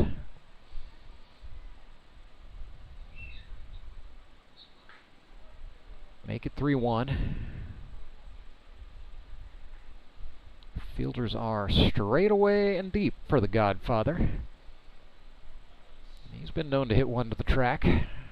Except that one's outside. He will draw the walk. I believe he tried to hit one to the track against Moon City, and that center fielder is fast. He's extremely fast. They had one of the Keller Strauss boys back there. They also used Thomas Brand, and he is also quick. So Yeah, they kill the Strasburgs. They quick. In the event that the Mavericks wanted to start a track team, I think their 4x100 relay would be pretty good. Josh Engler swings with big intentions, but that's going to stay in the park. Running over to get that and not coming up with it is Simons on the slide. Then the throw to second is in time. Thank you. Oh. Yeah, that was in time. That was very in time. So it's a force out. Does that on a dropped ball in the outfield? Does that guy not know who that is? That's Tony. You don't. Oh, he's gonna go talk to him. Oh my goodness! You gotta be kidding. He was out. He was out. I saw that from up here. Tony is one of my best friends on the planet, and he was out. Austin Kendrick, sir, you're just digging the hole deeper at this phase. So go. Looking down, yeah, they did assign that E7, I do believe. I mean, it was a tough play that Simons was trying to make, but then a 7-4 is going to do it. Austin Kendrick's going back to the dugout. That may have been just trying to do a nice thing for Tony Lewis. I get that, right? You know, be the manager who fights for his ball club. And the commissioner. But Austin Kendrick has got to be, you know, you can't just keep going out there. That's going to wear patience thin at some point. Wilson, I'm pretty sure the umpire saw him coming and just put his head down. You again. Oh, you. Sir, this is not a convenience store. You need to go home. Cole Roark looked at a strike on the outer half. He's 1-1. Cole sponsored by Triumph Sports Training Facility in Licking, Missouri, which he and his wife Megan own. He's got like a fast pitch softball stance. Just really relaxed. Yeah, high in the box. Sort of just waits almost until Wilson is throwing it to really get ready. Get into the loadout. Yeah, has the front foot forward. Sort of wiggles the bat. Looked at one high at eye level. You know, in previous seasons, Cole really didn't hit. No. I mean, I remember him taking some ABs as a high schooler. But this has been a plate approach that has been developed, you know, teaching the game as a head coach at Licking High School. Strikes out there and gives himself a dunk on the helmet. They're the Wildcats. They are the Wildcats. You're right. I told you more mascots were coming. We didn't even have to force it. Here's Brett Gallion. He's a school administrator in Republic, where they are the Tigers, as is about half of the old Central Ozark Conference. I don't even know what conference schools are in anymore. They keep you kids change partners more than square dancers. We're in the conference with Webb City, Carthage, and all them big boys. There is no more Ozark Conference. Right, the Ozark Conference is not a thing. That was the one I always swore would never die. The Ozark Conference it was huge. I mean, you had almost every Springfield school. Mm-hmm. Then we had Rolla, Waynesville. Well, and the problem was it spanned from Joplin to Rolla, and then some disparities started to develop too. Like Hillcrest was a Class 4, and then Joplin and Kickapoo were becoming Class 6s in football. Yeah. So yeah, I get it. Oh, a little ricochet off of Griffith, but it's going to create trouble for the Locos on the infield. That third base coach is into it now. Clay Odell was vehemently signaling for his runner to stop. He said, "Josh Engler, right here, bring it to rest on third base," and Josh did so. So Sanchez is here. I have not seen him yet. They were sort of saving Brian Sanchez back. It's a little bit of a secret weapon, but yeah, there he is. He's got a bat in his hand, so it looks like he's going to get an AB here. You know, I've heard you do some announcing Spanish. Poorly, but I mean, we try. I'm out. Okay, that's all right. You know, we can stick with English tonight. Although we do appreciate when we do get a viewer from Barquisimeto, Lara, Venezuela. Brian Sanchez está aquí, but the batter right now is Josh Scribner, who looked at a called strike. Fun fact about Scribner: so as a young man, played some club baseball for a club called Mackensites in the Kansas City Metro. That is actually where Caleb Cole and Ethan Cole played some baseball as well. So a little bit of a connection there. Yeah, GRBL Hall of Famer Caleb Cole. 1-2 to Scribner. Inside out swing, and that's going to get through. Run. That was a nice piece. Yes, indeed. It is now 3-2, and Josh is going to make it to second base. And they will send Brett Gallion. I thought Clay Odell was going to tackle Brett Gallion. Well, yeah, Brett, looped around the bag, as you do, and then he fell down, and so Clay didn't have to tackle him because he tackled himself. So look at that. It is a one-run ball game. Mountain Ducks scratching and clawing. They will run Josh Wilbanks for the catcher Scribner here. And here is Brian Sanchez, runners in scoring position. Base segundo y tercera. Now, if I'm not mistaken, he found out about tryouts the day of tryouts, correct? No, he showed up for open workouts a week earlier than he was supposed to. He came the week before. The Drury Panthers were just running a youth camp, as there's a called strike one, and then Scott Nasby was like, hey, wait a minute, I got the guy you need to talk to, and ended up getting him on the phone with Tony Lewis that day. But Sanchez keeps coming back. Landed on the Ozark Mountain Ducks predominantly as a pitcher, but they've used him a little bit as an EH or a DH. I was going to say, he pitched against us last weekend. So Sanchez 1 for 5 with 2 RBIs. His hit was a double. He's in the hole here, 0-2. Make it 0-3. Scott Wilson struck him out on the curveball. The Locos are still not out of the inning. 1-2. Did not strike him. Oh, no, it was a 1-2. My mistake. Okay. He's hitting in the place of Ben Hammett. Now it's 2-2. Nice to see a little base. It'd be nice to see a little base hit here over second. Score Wilbanks. Giving him the middle. Mountain Ducks trying to bring Gallion home. And yeah, they're clapping for Brian Sanchez, who has worked his way back into a 3-2 count against the Locos' Scott Wilson. Smiley on deck. Payoff pitch, swung on and fouled. That was an inside-out swing. Protect. He did so. Brian Sanchez. Big opportunity knocking here. Payoff pitch, that's high and out of the zone, and he walked him. Mountain Ducks fans have come alive. Here in the 6th, they've now got bases loaded, 2 away, and the batter is going to be Creed Smiley. He singled his last time up. So 1 for 2 is Creed. Here comes Mason Davis to run in his PF Flyers. Yeah, so they're running for Sanchez. And so this is a pinch runner because Sanchez entered as a pinch hitter for Hammett. That means Davis is probably not going to bat at some point, but Sanchez can re-enter in that spot later on in the game, but Mason Davis just can't run in any other place in the order because this is a pinch, not a courtesy. Wilbanks is a courtesy runner. He could, in theory, run for a pitcher or a catcher later in the ball game, wherever. But if we're going to be sticklers about the rules, them's the rules. Does Sanchez go into pitch now? Well, that was my thought, was he's going to pitch at some point, but I thought they'd trot Mason Davis back out there for the top of the 7th, although maybe I am mistaken.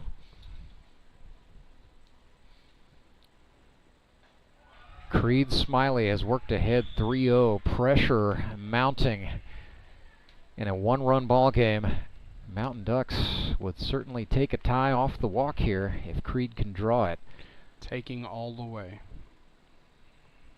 Bat on the shoulder. Wilson's pitch walked him inside, so that walks in a run. It is now 3-3. We are all tied up. Third walk this inning surrendered by the Locos. And we're back to the top of the order, and Joe Emery.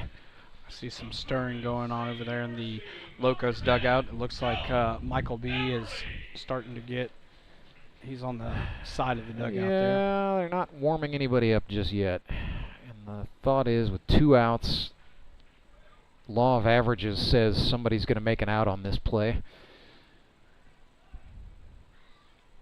Wilson's got to get it into the zone, and the guys behind him need to make the play.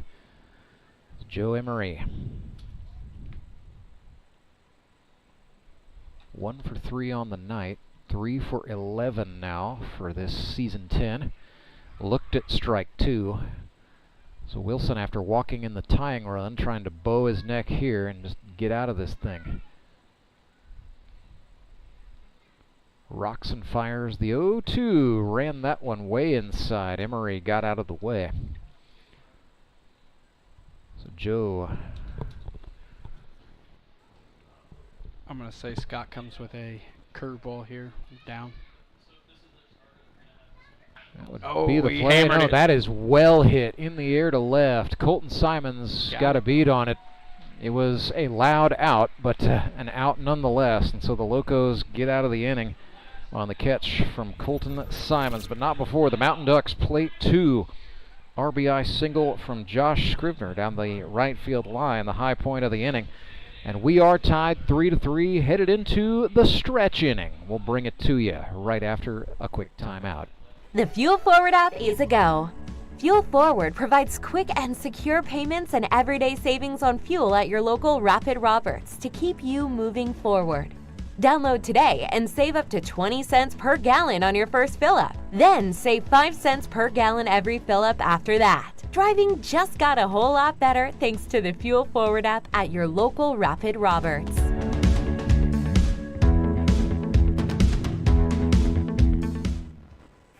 Acme Towing Company. That's too far away. Let Henry's do it. Nah, we're ready to close. Let Henry's do it. Henry's is ready to take your call right now. From compacts to semis, Henry is here to help 24/7. Save yourself the hassle and make us your first call. Henry's gets there fast, offering multiple locations to serve the Ozarks. When you're stuck on the side of the road, make the right call. Let Henry do it.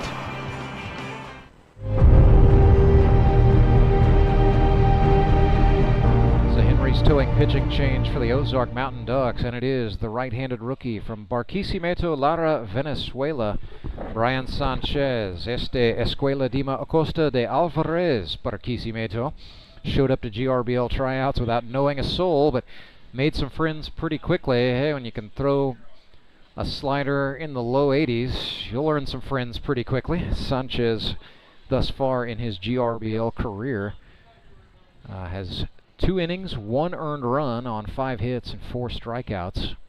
Last time out, pitched 2 innings, did not concede an earned run. Scattered 2 hits and struck out 2 batters. He will face Ryder Young from the far less exotic Glendale High School in Springfield, Missouri. Ooh, little jammer off of Ryder's bat. I think he was thinking check swing, but instead it's a foul ball, strike 1. Glendale Falcons.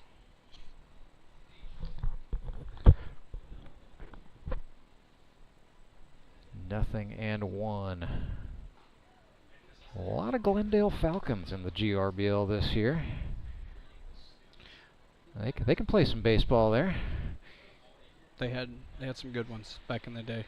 The Kickham brothers. Yeah, Mike for sure. Went on to play in the bigs. Ryder Young fouls this one off. Those were 2 guys that we had to face back in 2007, 2008. There is a flurry of activity in the Locos pen. Left-hander Michael Barnes and a right-hander Leon Griffith. Yeah. Another 0-2 for Ryder Young coming up after that foul ball. Ooh. Swing and a foul. That was 83 miles per hour on the fastball. So Ryder Young tonight does have an RBI to his credit. 0 for 2 on the evening. Next offering from Sanchez is a breaking pitch, low.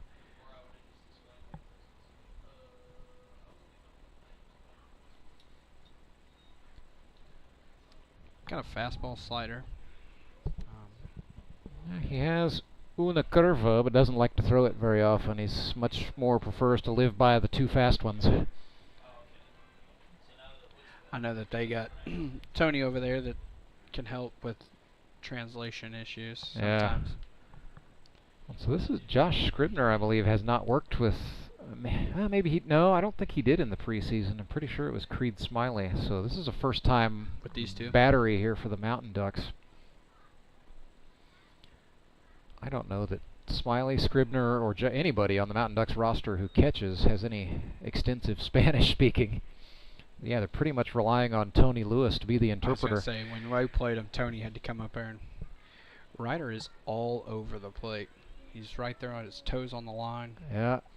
On top of it for the full count. It's a fastball grounded into play. This is the shortstop Simpson. Had to sling the throw. Got away from the first baseman Lewis, and so Ryder Young is going to be safe over there at first.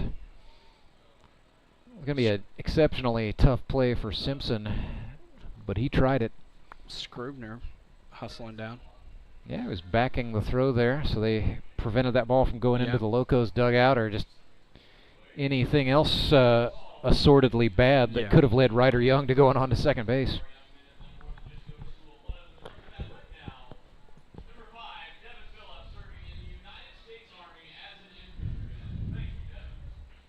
So Ryder Young is aboard. I'm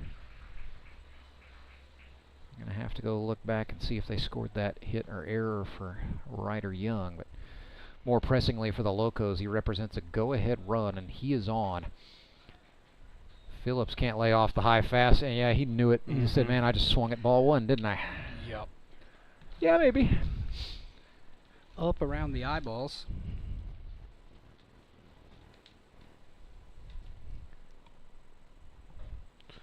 Looks like Josh Engler's warming up down there for the Mountain Ducks. Yeah, they're trying to just piece it together, and that might be, if this one stays tight, a little bit of a judgment call to make if you're Kendrick. You know, stick with Sanchez and ask him to get you two, or do you go ahead and send Josh Engler out there? This is flared into right. That's down for a base hit for the Locos catcher Devin Phillips, and that just moves the go-ahead run into scoring position. Nice piece. Nice job by him staying down on that and driving it to the opposite field. Phillips tonight 2 for 3. Couple RBIs too, I believe, doesn't he? One or two? Had one in the fourth, yeah. I was thinking RBI there, but Ryder Young stopped at second base, so not this time. Scott Wilson is 0 for 1 with a walk this evening. Courtesy runner here. Yep, they're going to run Jordan Hinson for the catcher Phillips, and the theory there is it allows him to go put the gear on and keep this ball game moving. Guys are going to want that as we are nearing the 2-hour mark here at 8:14, so we're just a minute shy of 2 hours. And 2:35 is the number on the clock we're watching. Sanchez leans in to get the sign from Josh Scribner, has it and comes home. Bunt. Oh, he's gone. Sanchez has it. Lewis came in to cover the bunt, so it's Gallion astutely getting over there to the bag. Great play by Scott Wilson, moving people up, especially with nobody out. Well, bunting still sucks, but he did a smart thing there, especially with just the situation here in the ball game with it being tied 3-3 late. I can watch Monday morning. I'm getting a text message from my mom from how many times I've said the word "sucks" on the air tonight. On the air. I did it during the late game, Ma. It's okay. The kids should be in bed. You should be asleep. The kids should be in bed. I don't tell my parents what to do. I'm smarter than that. So infield is in with my one parents out. Still tell me what to do. Well, do you listen? 90% of the time. Sounds like a personal problem to me there, Snacks. Yeah, you're right. And now they're going to confer. So Scribner bringing in Tony Lewis, the translator, to talk to Brian Sanchez. Well, think about Tony. His mom is from Colombia, so he can speak South American Spanish pretty decently. When he needs to go to it, my understanding is that sometimes things do get lost in translation. So we'll see if the Mountain Ducks are on the same page here. But with one out, first base unoccupied, they are trying to take away infield's in. A run at the plate. Yeah, they are very much playing to throw to home. on anything that happens here on the bat of Caden Morrow, who has worked it even 1-1. We're back to the top after. Right. This is the 10 spot. Yeah. So Morrow flares one. That's going to get foul into the Republic bullpen, which is now quiet. So any warming up that was going to happen out there is done. Mountain Ducks still have Josh Engler, but he is not really throwing with purpose for the moment. That means he's either ready to go or he's cooling himself down. We'll see. 1-2, big pitch coming here from Brian Sanchez. Fastball misses low, and we're even. Couple of rookies doing battle here. Sanchez, el lanzador para los Patos de las Montañas. Caden Morrow for Los Locos. Swinging a chopper foul. Great thing about the Locos is their name translates right over. See. No, I took Spanish in my freshman and sophomore year in high school, and that was about it. Well, I took it through college in order to satisfy a requirement, but was admittedly a little bit in over my head by the time we got into Spanish 3. But I've since picked up some baseball Spanish. Then I tried to switch it to German, and yeah, that wasn't. That's no good. But we had a couple of guys that spoke Spanish that played middle infield for us at Merrimack, and boy, when they get to talking, I just sit back and listen, just shake my head, like, yeah, okay. 3-2, swinging a chopper to third. Roark throws home, but his throw was off the mark. Ryder Young scores. It is 4-3. Gutsy call there. All around. I thought gutsy move by the Mountain Ducks, just trying to keep the run off the board, and then great running from Ryder Young. He's running to the outside of the plate all the way, and that got it done.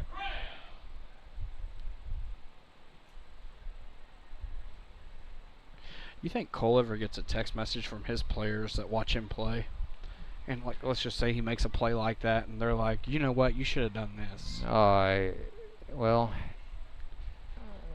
certain... And then he looks at him and says, you know what, you got some polls to run. Maybe you're not going to make that start in week 1. How about that? All right, there's developing rapport, and then there is overstepping the bounds. Here's a throw down to second, and it's going to be a steal for... Oh, no! Oh. They call Caden Morrow out, so he is caught stealing by Josh Scribner. I don't know about that one. Throwing the tag looked good. I don't know. I was not on top of it, and the man on the bases, Grant Heimer, was, so we'll defer. Ryan Cram is the batter. As an out goes on the board. 2 gone. Make it 3 as Ryan Cram goes down looking, but some damage most certainly done. Ryder Young comes across home plate. The Republic Locos lead it 4-3. Back with more baseball night in the Ozarks on the other side of the Sumit's Hot Yoga 7th inning stretch. Yes, you stretch it out at home. We're going to stretch it out too. We're back after this. I need a change. My workouts are too boring. Oh, I've got an amazing workout for you. Hot yoga. I've lost weight and I'm more flexible. Try our community classes for only $8. Sumit's Hot Yoga. You are going to feel awesome. Take a breath. Here's your Be Well moment with Burl Behavioral Health. In a world that requires us to be in constant motion, we can focus on moving our bodies in ways that restore us instead of deplete us. Let's listen to our bodies and briefly stretch in ways that fit what we need. Take a deep inhale and a long exhale out as you gently stretch your neck, your shoulders, or your arms. We deserve to build physical rest into our daily routines. For more wellness, visit BeWellCommunity.org.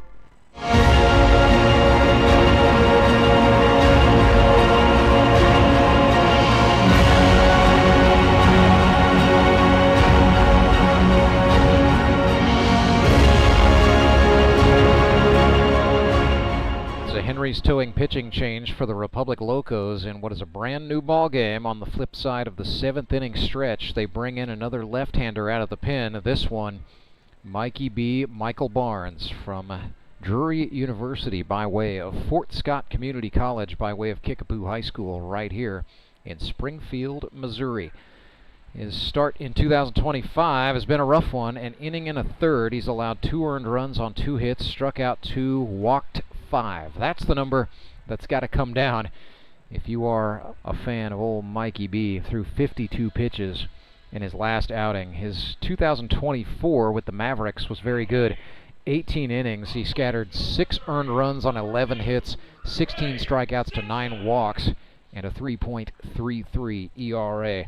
And right away, you just hope Michael Barnes did well in his warm-ups because he's going to face Trey Simpson, Andrew Meyer, and Tony Lewis for the Mountain Ducks.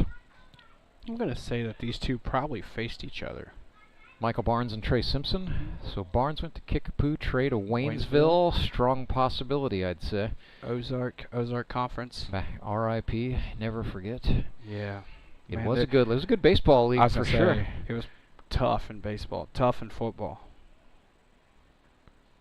You know, there's some great talent that played at Kickapoo. You got J.C. Casey that pitched he went to Missouri State. There's a grounder to the second baseman, C.J. Andrews up with it, and his throw to Ryder Young hopped, but was in time. Ryder squeezed it to get the first out. Well, there's really no such thing as a bad Kickapoo team. No. You know, even on a quote-unquote down year for them, they're going to send some pretty good ball players to the mound. They've got Tristan Stevens was a good example, played at the University of Texas and is now in the Miami Marlins minor league system. He's knocking on the door. We may see him in the show before too long.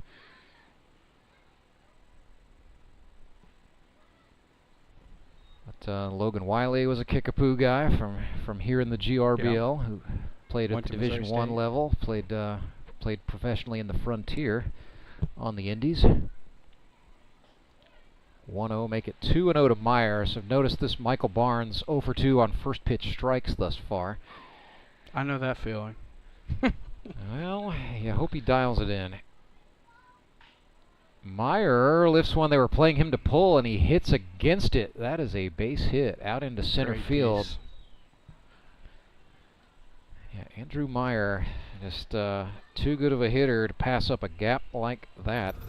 So he goes shopping at the gap and is aboard for Tony Lewis. Tony Lewis today has reached by way of the walk. He has been hit by a pitch, and he grounded into an unconventional 1-2-3 double play in his first at-bat. Done about everything but strike out or hit the ball tonight, so let's see how this goes. Facing his former teammate, Michael Barnes. You know, they haven't played to pull, but I will tell you, Tony can hit it to left center. Pointing, he did it against us last week. Definitely looks like, the fielders are heels to the grass, and then the outfielders are playing way back there. Is that Graham? So Ryan Cram's in center. That is Caden Morrow is the right fielder who's way back there. But yeah, Ryan can cover some ground, and he doesn't mind going back, as opposed to some of your 30-plus outfielders who like to do everything coming forward. Hey, no hate. I'm definitely one of those guys. Now, right now, I mean, Michael Barnes has hit the corner twice. Yeah, he's in a 1-2, and he strikes him out. So, yeah, maybe just a little bit of a hiccup at the start, but a strikeout like that can certainly be a momentum shifter for a guy like Barnes. You know, he opened up early on in his GRBL career. He struggled a little bit, and then when he came out with the Mavericks and started putting up, some 3-inning shutouts, I asked him, what did you change? What are you doing differently? He said, nothing, man. It was just all mental. It was, nothing mechanically was wrong. I'm sorry, I'm getting distracted looking down over there at the right field bullpen. Yeah? Colton Simons is getting loose, and that group of Retmo kids over there. Yeah, they are cheering him on, probably telling him exactly what to do to get ready. They're like, hey, coach, you don't need to throw that. Josh Engler, meanwhile, had a base hit out into left field. So, out hit has been the story for the Locos. Now, Devin Phillips out to have a quick chat. And Phillips was Michael Barnes' battery mate a year ago with Moon City. They had a lot of success together. Sorry, I'm confused on this one. How Mason Davis is running for Josh Engler. I think this is a loose interpretation of courtesy running, to say it mildly. You know, it's the onus. The onus is going to be on Chris Meza and the Locos to protest this. He changed his shoes already. He's wearing tennis shoes. Oh. All right. We'll see if he's any faster. Breaking ball to Cole Roark. Dips into the zone for a called strike. Roark is wearing the collar. 0 for 3 on the night. Mention his sponsor, Triumph Sports Training Center in Licking, Missouri. That is What season? Is he in his 3rd season coaching there? Head coach? Or second? Second. Second. Following the retirement of Hall of Famer Harvan Tell. He spent some time at Camdenton, so another guy with some time in the Ozark Conference. Swinging a grounder, right side. C.J. Andrews takes the safe play at first, just letting the body momentum do the work there. It's a 4-3 out, and so Michael Barnes gave up a couple of hits, but walks away from it unscathed, protecting a 4-3 advantage for the Locos. We head to inning number 8. It's next, right after this word. Acme Towing Company. That's too far away. Let Henry's do it. Nah, we're ready to close. Let Henry's do it. Henry's is ready to take your call right now. From compacts to semis, Henry is here to help 24/7. Save yourself the hassle and make us your first call. Henry's gets there fast, offering multiple locations to serve the Ozarks. When you're stuck on the side of the road, make the right call. Let Henry do it. At Central Bank, we've brought the home loan process closer to home. All of our lending decisions are made locally, right here in your community, so you get quick answers and loans that are tailored to meet your needs. So whether you're just starting your home buying journey or well on your way, Central Bank can help turn possibilities into realities. Apply online at centralbank.net or at any of our convenient locations. Central Bank. We do banking better. Member FDIC, Equal Housing Lender.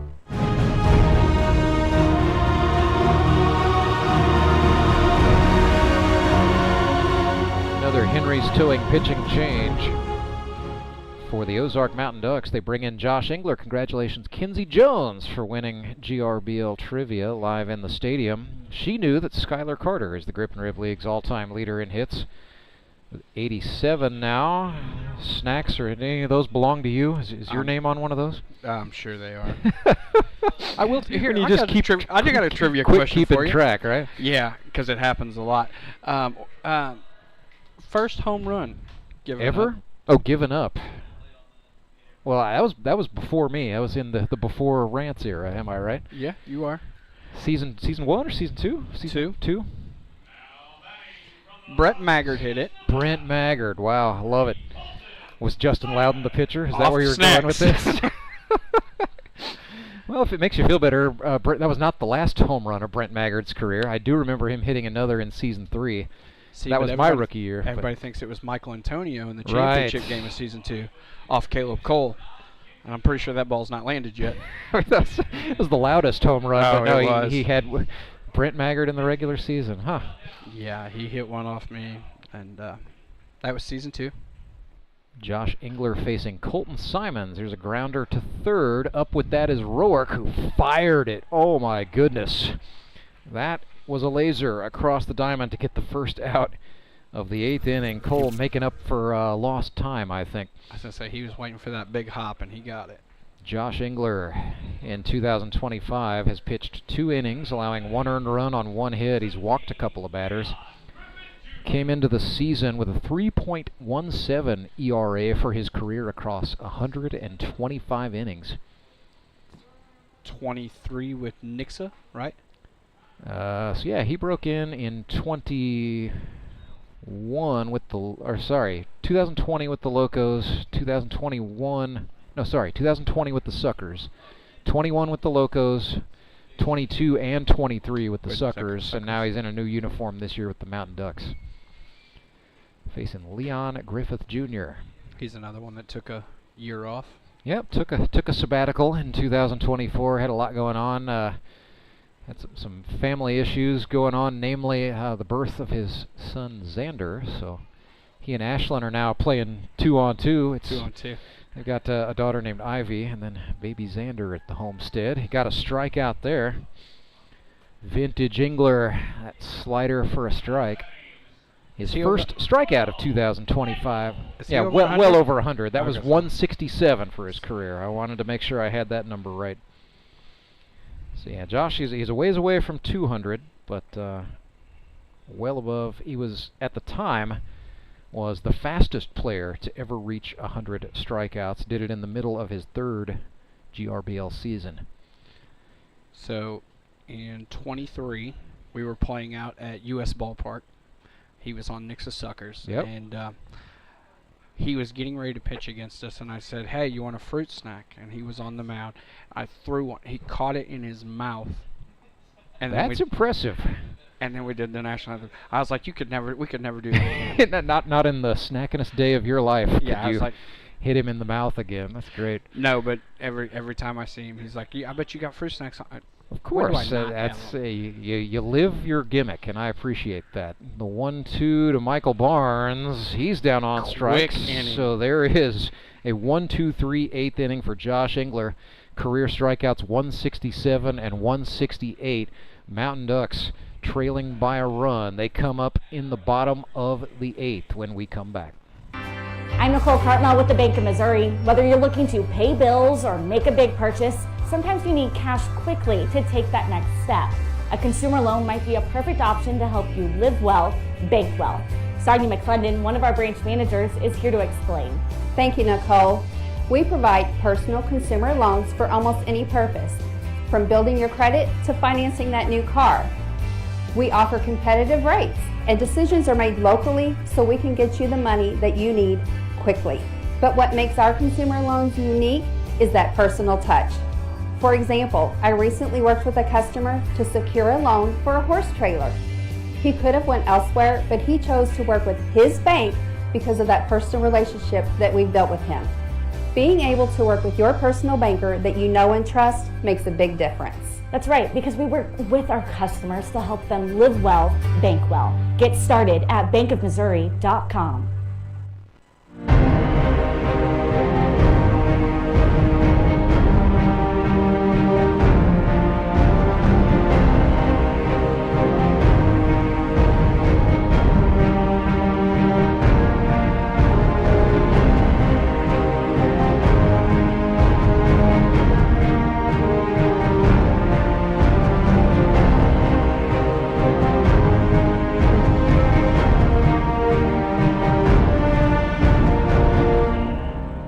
Henry's towing pitching change for the Republic Locos, who call upon Coach Colt, sponsored by Acres of Envy Landscaping and the Repmo Baseball Club. Colton Simons is on to pitch in a tight spot here. 4-3 is the Republic advantage as we get ready to start this bottom of the 8th. Due up, it's going to be the second half of the order for the Mountain Ducks. So I believe we are looking at Gallion, Scribner, and well, it would be Hammett's place in the order, but I think it's going to be Sanchez. Well, Hammett re-entering, so Sanchez's night's done. Sanchez, yeah, he will not re-enter, but Ben Hammett is back, baby. So Gallion, Scribner, Hammett, the order this inning for the Mountain Ducks. Colton Simons, an inning and a third this season. He's given up 1 earned run on 1 hit, 1 strikeout, 1 walk. So a little bit of everything, as they used to say at my favorite Mexican restaurant in Osage Beach. You know it's a good entree when it arrives on 2 plates, am I right? 2 plates. That was the little bit of everything. So let's see. Would that be Vista Grande? It was not Vista Grande. El Jimador. El Jimador. Vista Grande, not bad, but a big fan of the Jimator, as we used to say in Ozarkian English. But El Jimador. El Jimador. Brett Gallion, Jimador's one into the night, but Ryan Cram, the center fielder, tracks it down and makes the grab for the first out.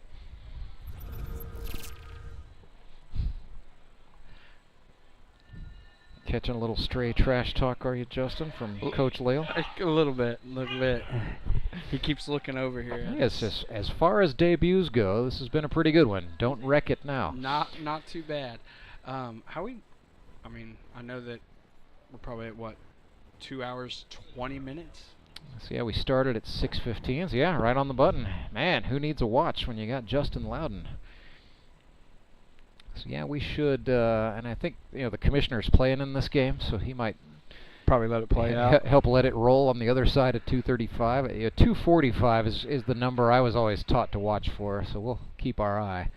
I mean, we're top of 8, right? Yeah.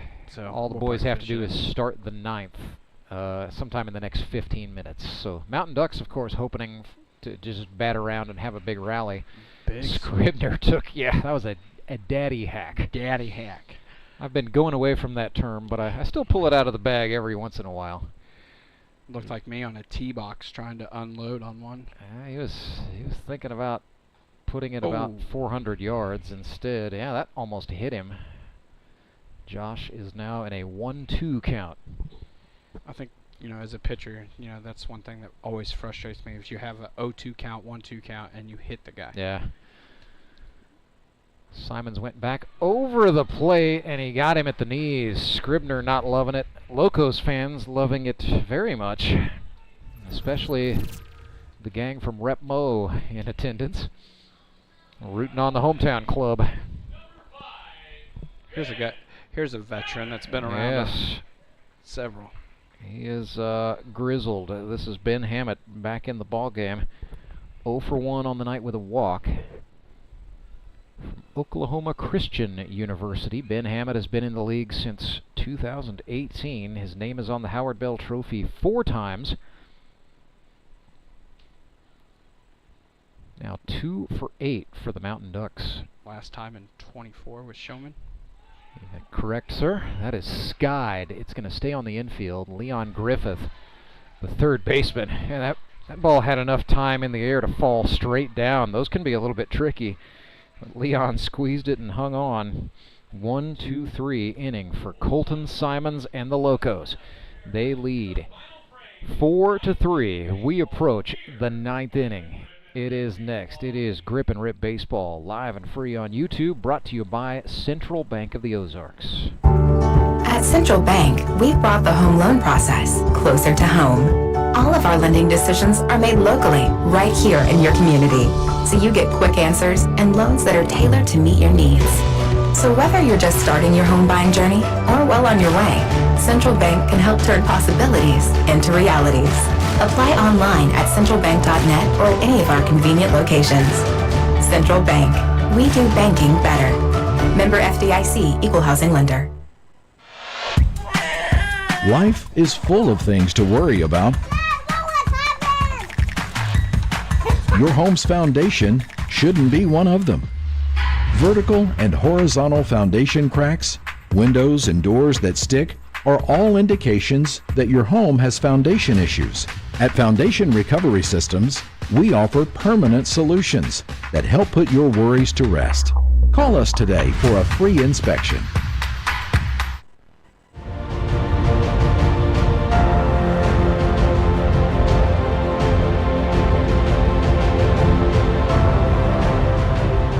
Josh Engler back on. It is the 9th inning. Big thank you to our media sponsor, SRC Holdings. Rance Berger alongside Justin Loudon. It's been a good one here on Baseball Night in the Ozarks. Somebody's got to win.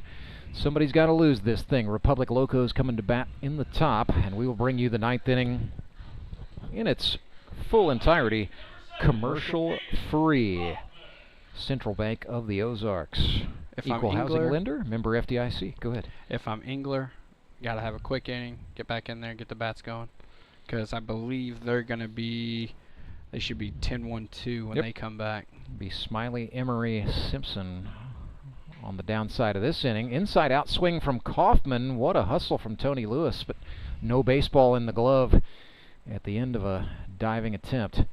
Love the commissioner. Yeah, Josh Engler is going to appreciate the effort there, most certainly. But if it was a cheeseburger, he would have caught it.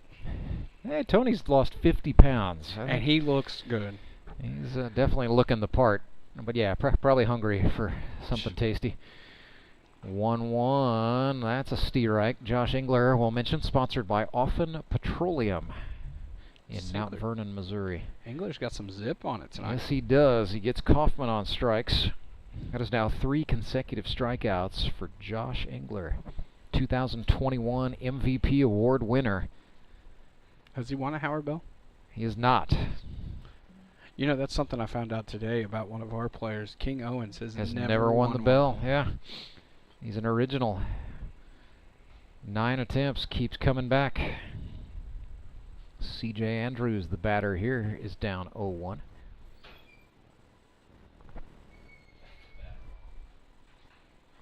Swing and a foul ball makes it 0-2. Nothing in 2 to the doctor of osteopathy. Engler's making quick work in this inning. Yes, he is. He is working ahead. We're seeing a lot of 2-strike pitches. A lot of first pitch strikes, my favorite stat. That's one of the big ones. Slider. Andrews got down on it, grounded it to the right side, but Brett Gallion is there, second out. What do they say? What's the best? Andy Galley once said this to me. What's the best pitch in baseball? A strike. A strike. You are right. Doesn't matter how you get it, as long as you can get it. And batter I know is Ryder Young. Skylar Henson was one of the first that I heard is his attack approach is first pitch strikes, and that's one of his biggest stats. I know that he's very consistent with it. Josh Engler on the same hand. Yeah, he's doing it here. He's thrown first pitch strikes to every batter this inning. Ryder Young grounds it into play. Slow trickler. Trey Simpson. No problem, as his throw was right on the button. So Mountain Ducks get that 1-2-3 inning from Josh Engler, former starter in this league, now looking the part in the closer's role. He retires 6 batters in a row and gets 3 strikeouts. And yeah, the Locos, it's got to be Colton Simons here, am I right? You would think. I didn't see anybody warming up.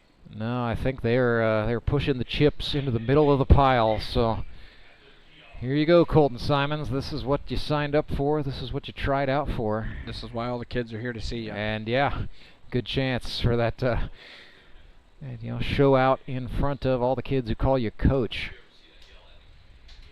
Also mention Acres of Envy Landscaping. He's one of those guys with a split player sponsor, but Simon's originally from Shadow Ridge High School in Las Vegas, Nevada. No, I don't know what their mascot is. I never covered the team from Shadow Ridge in my Missouri journalism career. Cougars. All right, we're going in on Cougars. Let's see. Nope, that's the wrong Shadow Ridge High School. Wait for it. Shadow Ridge High School, Nevada. Show it to me, Internet. They are the Mustangs. Hey, good job going a little off the beaten path there. No Eagles, Wildcats, or Tigers. But speaking of Nevada, the Mustangs, yeah. Nevada was in the Little League World Series. Yeah. Here, and they played Taipei for the World Championship today, and fell 7-0. So tell you what, the Taiwanese players can go. That is an island that historically produces very good Little League World Series baseball. That was the first time they had won it since 1996. So that's awesome.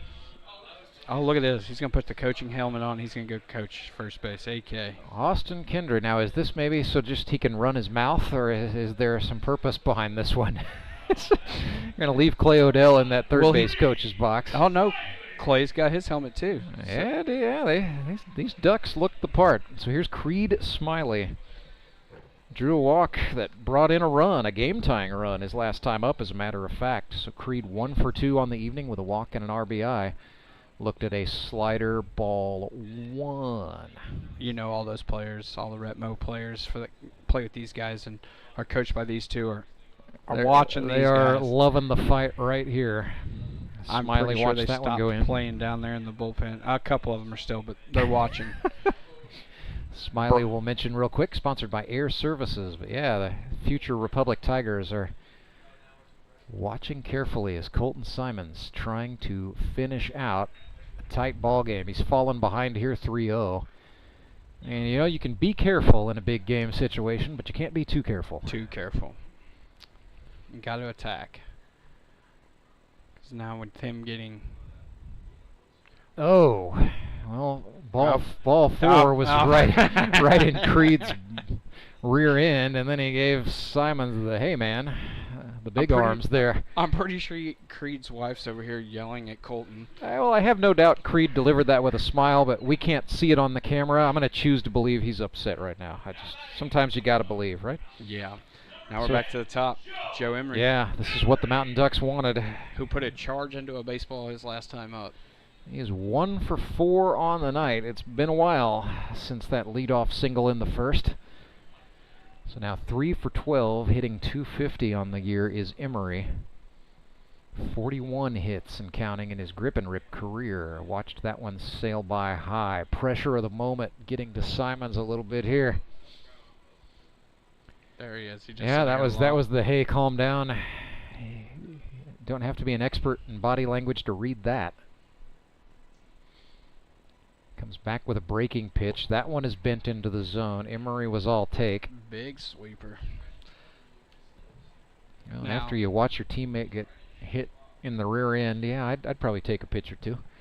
I know Creed's. Yep, there he goes. As I say, I know Creed's a good quick baseman. Smiley taken off, but a good throw. Oh goodness, the throw from Phillips was good. Just a little bobble out of the glove on the tag attempt. By Andrews. Yeah, and so Creed Smiley is safe. A tying run goes into scoring position for the Mountain Ducks. They've got the winning run at the plate. But first things first, right? One thing at a time. Joe Emery is looking to bring Creed Smiley home here on a 1-2, and Simon steps off.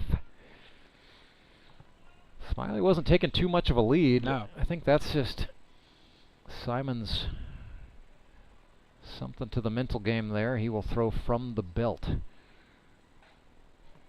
A little cement mixer, breaking ball. Emery could not lay off. That's a big strikeout for Simons. That first one's usually the biggest one to find in the ninth inning, especially when it's a one-run ball game. Yeah. Well, the assignment doesn't get much easier. Trey Simpson, who is 1 for 3 on the night with a walk.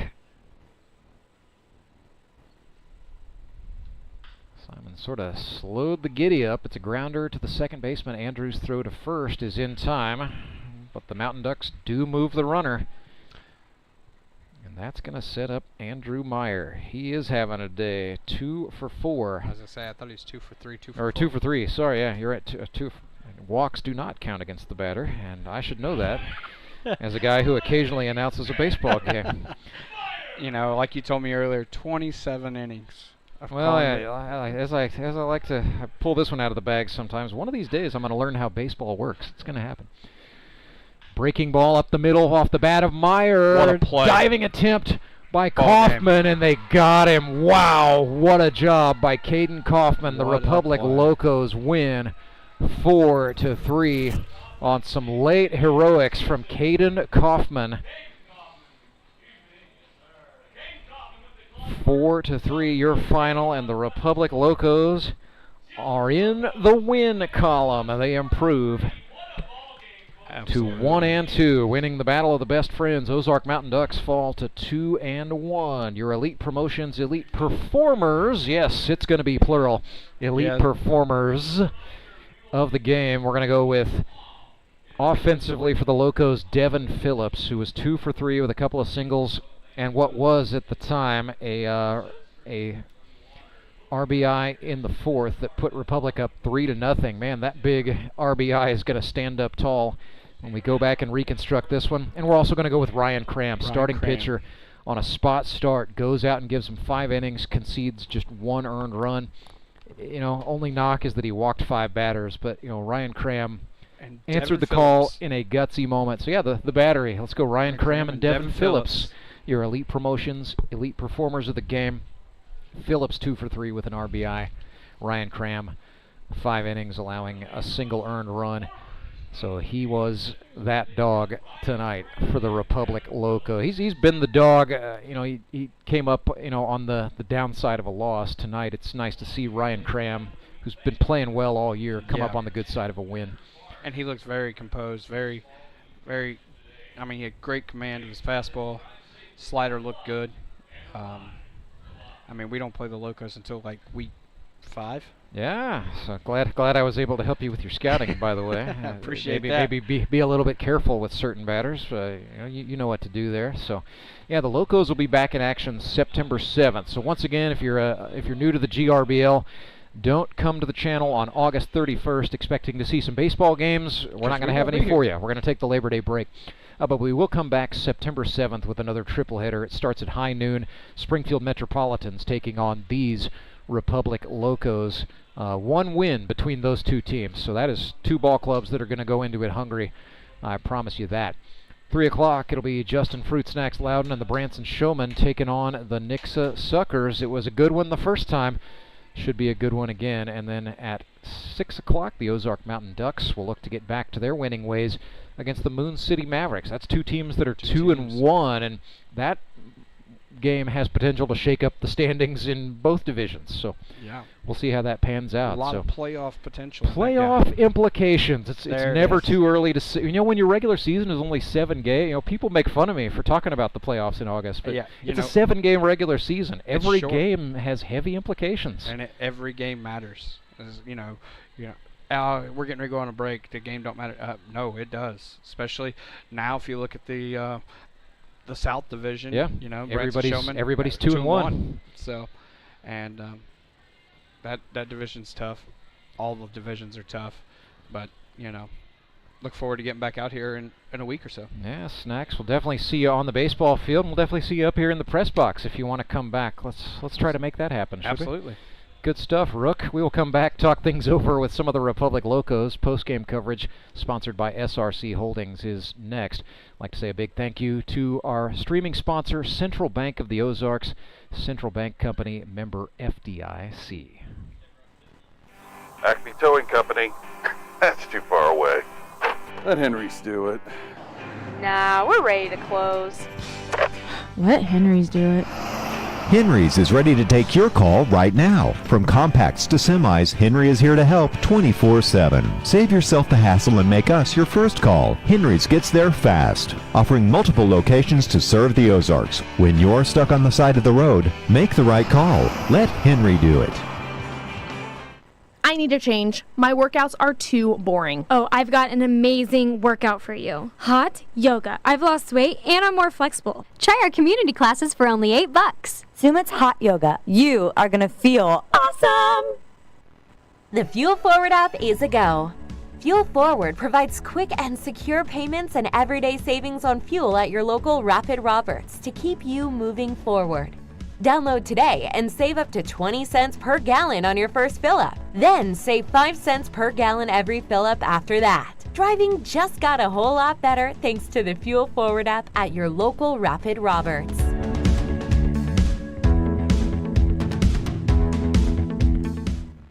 Take a breath. Here's your Be Well moment with Burl Behavioral Health. You're invited to pause and feel connected. Let's practice by taking a deep breath in and an exhale out, and start to notice the space around you. What can you see that is a reminder of your connection with others? Maybe it's a drawing created by a child, a music playlist put together with a friend, a beloved pet basking in the sun. If we look closely, there's evidence of our connection to others all around us. For more wellness, visit BeWellCommunity.org. Elite Promotions is a family-owned company dedicated to providing effective, efficient, and quality promotional products to organizations just like yours. Elite Promotions will make it simple for you and quickly find the products that will give you a reason to use Elite. Elite Promotions is the official outfitter of the Grip and Rip Baseball League, dressing all 6 teams in the jerseys you see on the field and all of our official fan apparel. Be on the cutting edge. Be Elite. Elite Promotions, ElitePromo.com. I'm Nicole Cartmel with the Bank of Missouri. If you're in the market for a new home, you're probably spending a lot of time looking at real estate listings. But there's one main thing you need to do to narrow down your search. Get pre-qualified for a home loan. Mortgage loan officer Shannon Meissner is here. How does this help you to live well, bank well?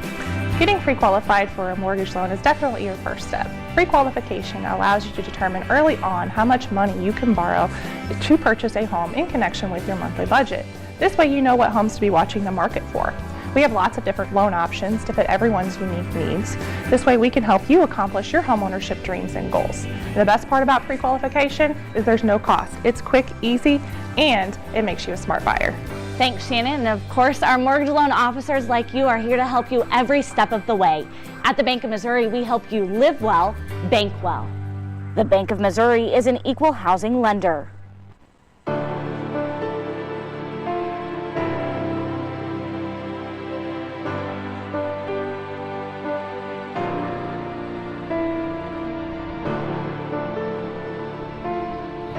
Burger back with you live at Meadow Park, where the Republic Locos are winners 4-3, defeating the Ozark Mountain Ducks. It was a good one on baseball night in the Ozarks, and the Locos are in the win column. Pleased to be joined by our Elite Promotions elite performers of the game, Ryan Cram and Devin Phillips from the Locos. And guys, well, Ryan, let's start with you. I know it was a little bit of a last-minute lineup shuffle going on. You didn't know you were the starting pitcher in this one until, what, about an hour to game time? Yeah, max an hour. He came by, and we'll be praying for Skylar's family, but yeah, he came by, let us know that he asked if I was ready to roll, and hey, any time that I can get up there, I was ready to get back to it. So it worked out. Dev back there was putting in all the work tonight, so it helped out. And on these exciting ones like that, there was a lot to this one. Just staying focused and just sticking with our game plan was big there. So what does that do for you, Devin Phillips, knowing the game plan has kind of gone out the window and is sort of getting written as the game goes? You've got pitchers to manage, and then you're in a tight game as it unfolds. No, me and Chris talked about it before the game, and I recommended Cram to pitch first and see how he does, because he starts off good if he's a starter. He has a long warm-up, and seems like everything flows. And then we all had to kind of pick up with Skylar being gone. Yeah. So had a few interesting plays out there. The 1-2-3 double play in the first inning was pretty slick, but you settled in, and I know the Mountain Ducks gave you a few scares, but you walk away just giving up a single run in your 5 innings. That's got to be just a big confidence booster, not just for you, Ryan, in throwing strikes, but the guys behind you making some defense happen too. Yeah, for sure. We worked on a couple of things in the pen, like you said, taking a little bit of time. We got a few things kind of figured out, and I really tried to focus on leaning on those guys tonight. I knew they were good back there. We tell in the outfield, we tell them we're the undefeated right now in the outfield. We're the best out there. Like, I trust them, all the way. We made some crazy plays, there at the end. Infield looks good. We were sharp defensively. Devin looked great back there. I think he saved a lot of movement, so that helps. And like I said, just trusting him.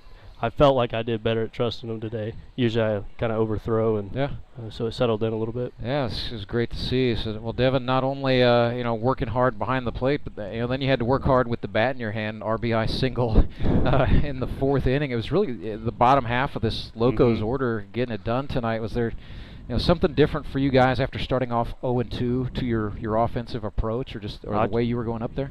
I didn't know what was wrong. First 2 weeks were a struggle. I had no idea. And then Chris pulled me to the side whenever I think it was the 4th inning. He was like, "Hey, you're late." And I was like, "Okay, maybe start sooner." And then I started seeing the ball a lot better, got my hands to it, and I had the same problem last year. And so it's just I can't really see myself. And so when Meza told me, he was like, "Hey, you're late." And I was like, "Okay, let's step it up a little bit." Telling me you got 7 kids, I know. 7 kids. None of them are giving you baseball tips in between innings. Are you serious? No, they make fun of me if I strike out. Are they just smarter than that?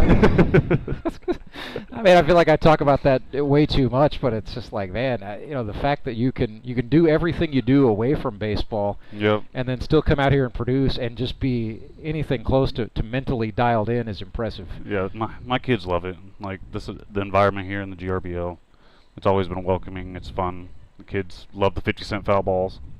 Well, that's where you got to make your money back right there. You got to spread the family throughout the ballpark and send it. Love that. So, and then Ryan, I know your kiddos get to watch you play too. So that's a lot of fun. No, they love it. Super fun. We're excited to bring our 3rd one here in October. So congratulations! That'll be another one that he'll be running around before we know it. And yeah, they love it. I think. Half the time my arm says no, but they tell me yes. So that's what it's about, and it's been super fun. Like you said, super welcoming. Love all the in-between inning stuff. They're about it for sure. Does that throw you guys off when you're, especially like the kids race, man, that's the one that always gets me. 'Cause it's like you have to watch tiny humans do human NASCAR, and then now I have to focus and make my play here. It's awesome. And honestly, it kind of like just slows it all down a little bit. I feel like definitely give you a little breather, and it's like, oh, this is more than just baseball. Something the kids will remember. Yeah. And so. It's no such thing as a bad victory in the GRBL. But this was a big one for you guys to just put one in the win column, and you officially climb into second place in the GRBL North. So standings shaken up a little bit. Mavericks wore their first loss today, 7-0 at the hands of the Nixa Suckers. So a lot to play for coming back. A win like this before the Labor Day break is well timed. How do you guys feel going into the second half? You got 4 more triple headers starting on the 7th of September, and you get the Springfield Metropolitans at noon coming back off the break. Yeah, that's a big one. I guess not next week, the following. I feel like the whole time, even last week we had an inning. I feel like that's all it was, that we had an inning, and I feel like we're right there. We'll put the pieces together. I feel like we were just kind of fitting them all together, and I feel like it's a super fun team. No one's down, for too long. We all feed off each other, and it's all been good, all good notes. And I think coming out, getting another win would be huge. Starting off that back half, I think that'll be good for us. This was a big rebound tonight, no question. After what happened to you guys last time out, so to come back and knock off a previously unbeaten team is just good GRBL baseball right there. You guys both have been around long enough to know that it's easy to lose, it's hard to win in this league. Sure. This was no such thing as a bad win, but a nice piece tonight for you guys in the Locos for sure. So we will see you guys back here September 7th. Congratulations on the win. 4-3, the Republic Locos defeat the Ozark Mountain Ducks. Our executive producers are Tony Lewis and Harrison Waters. Tonight's game has been produced by Derek Sako, directed by Siler Bartlemy. For my partner Justin Fruit Snacks Loudon, my name is Rance Berger. Good night from Springfield, Missouri.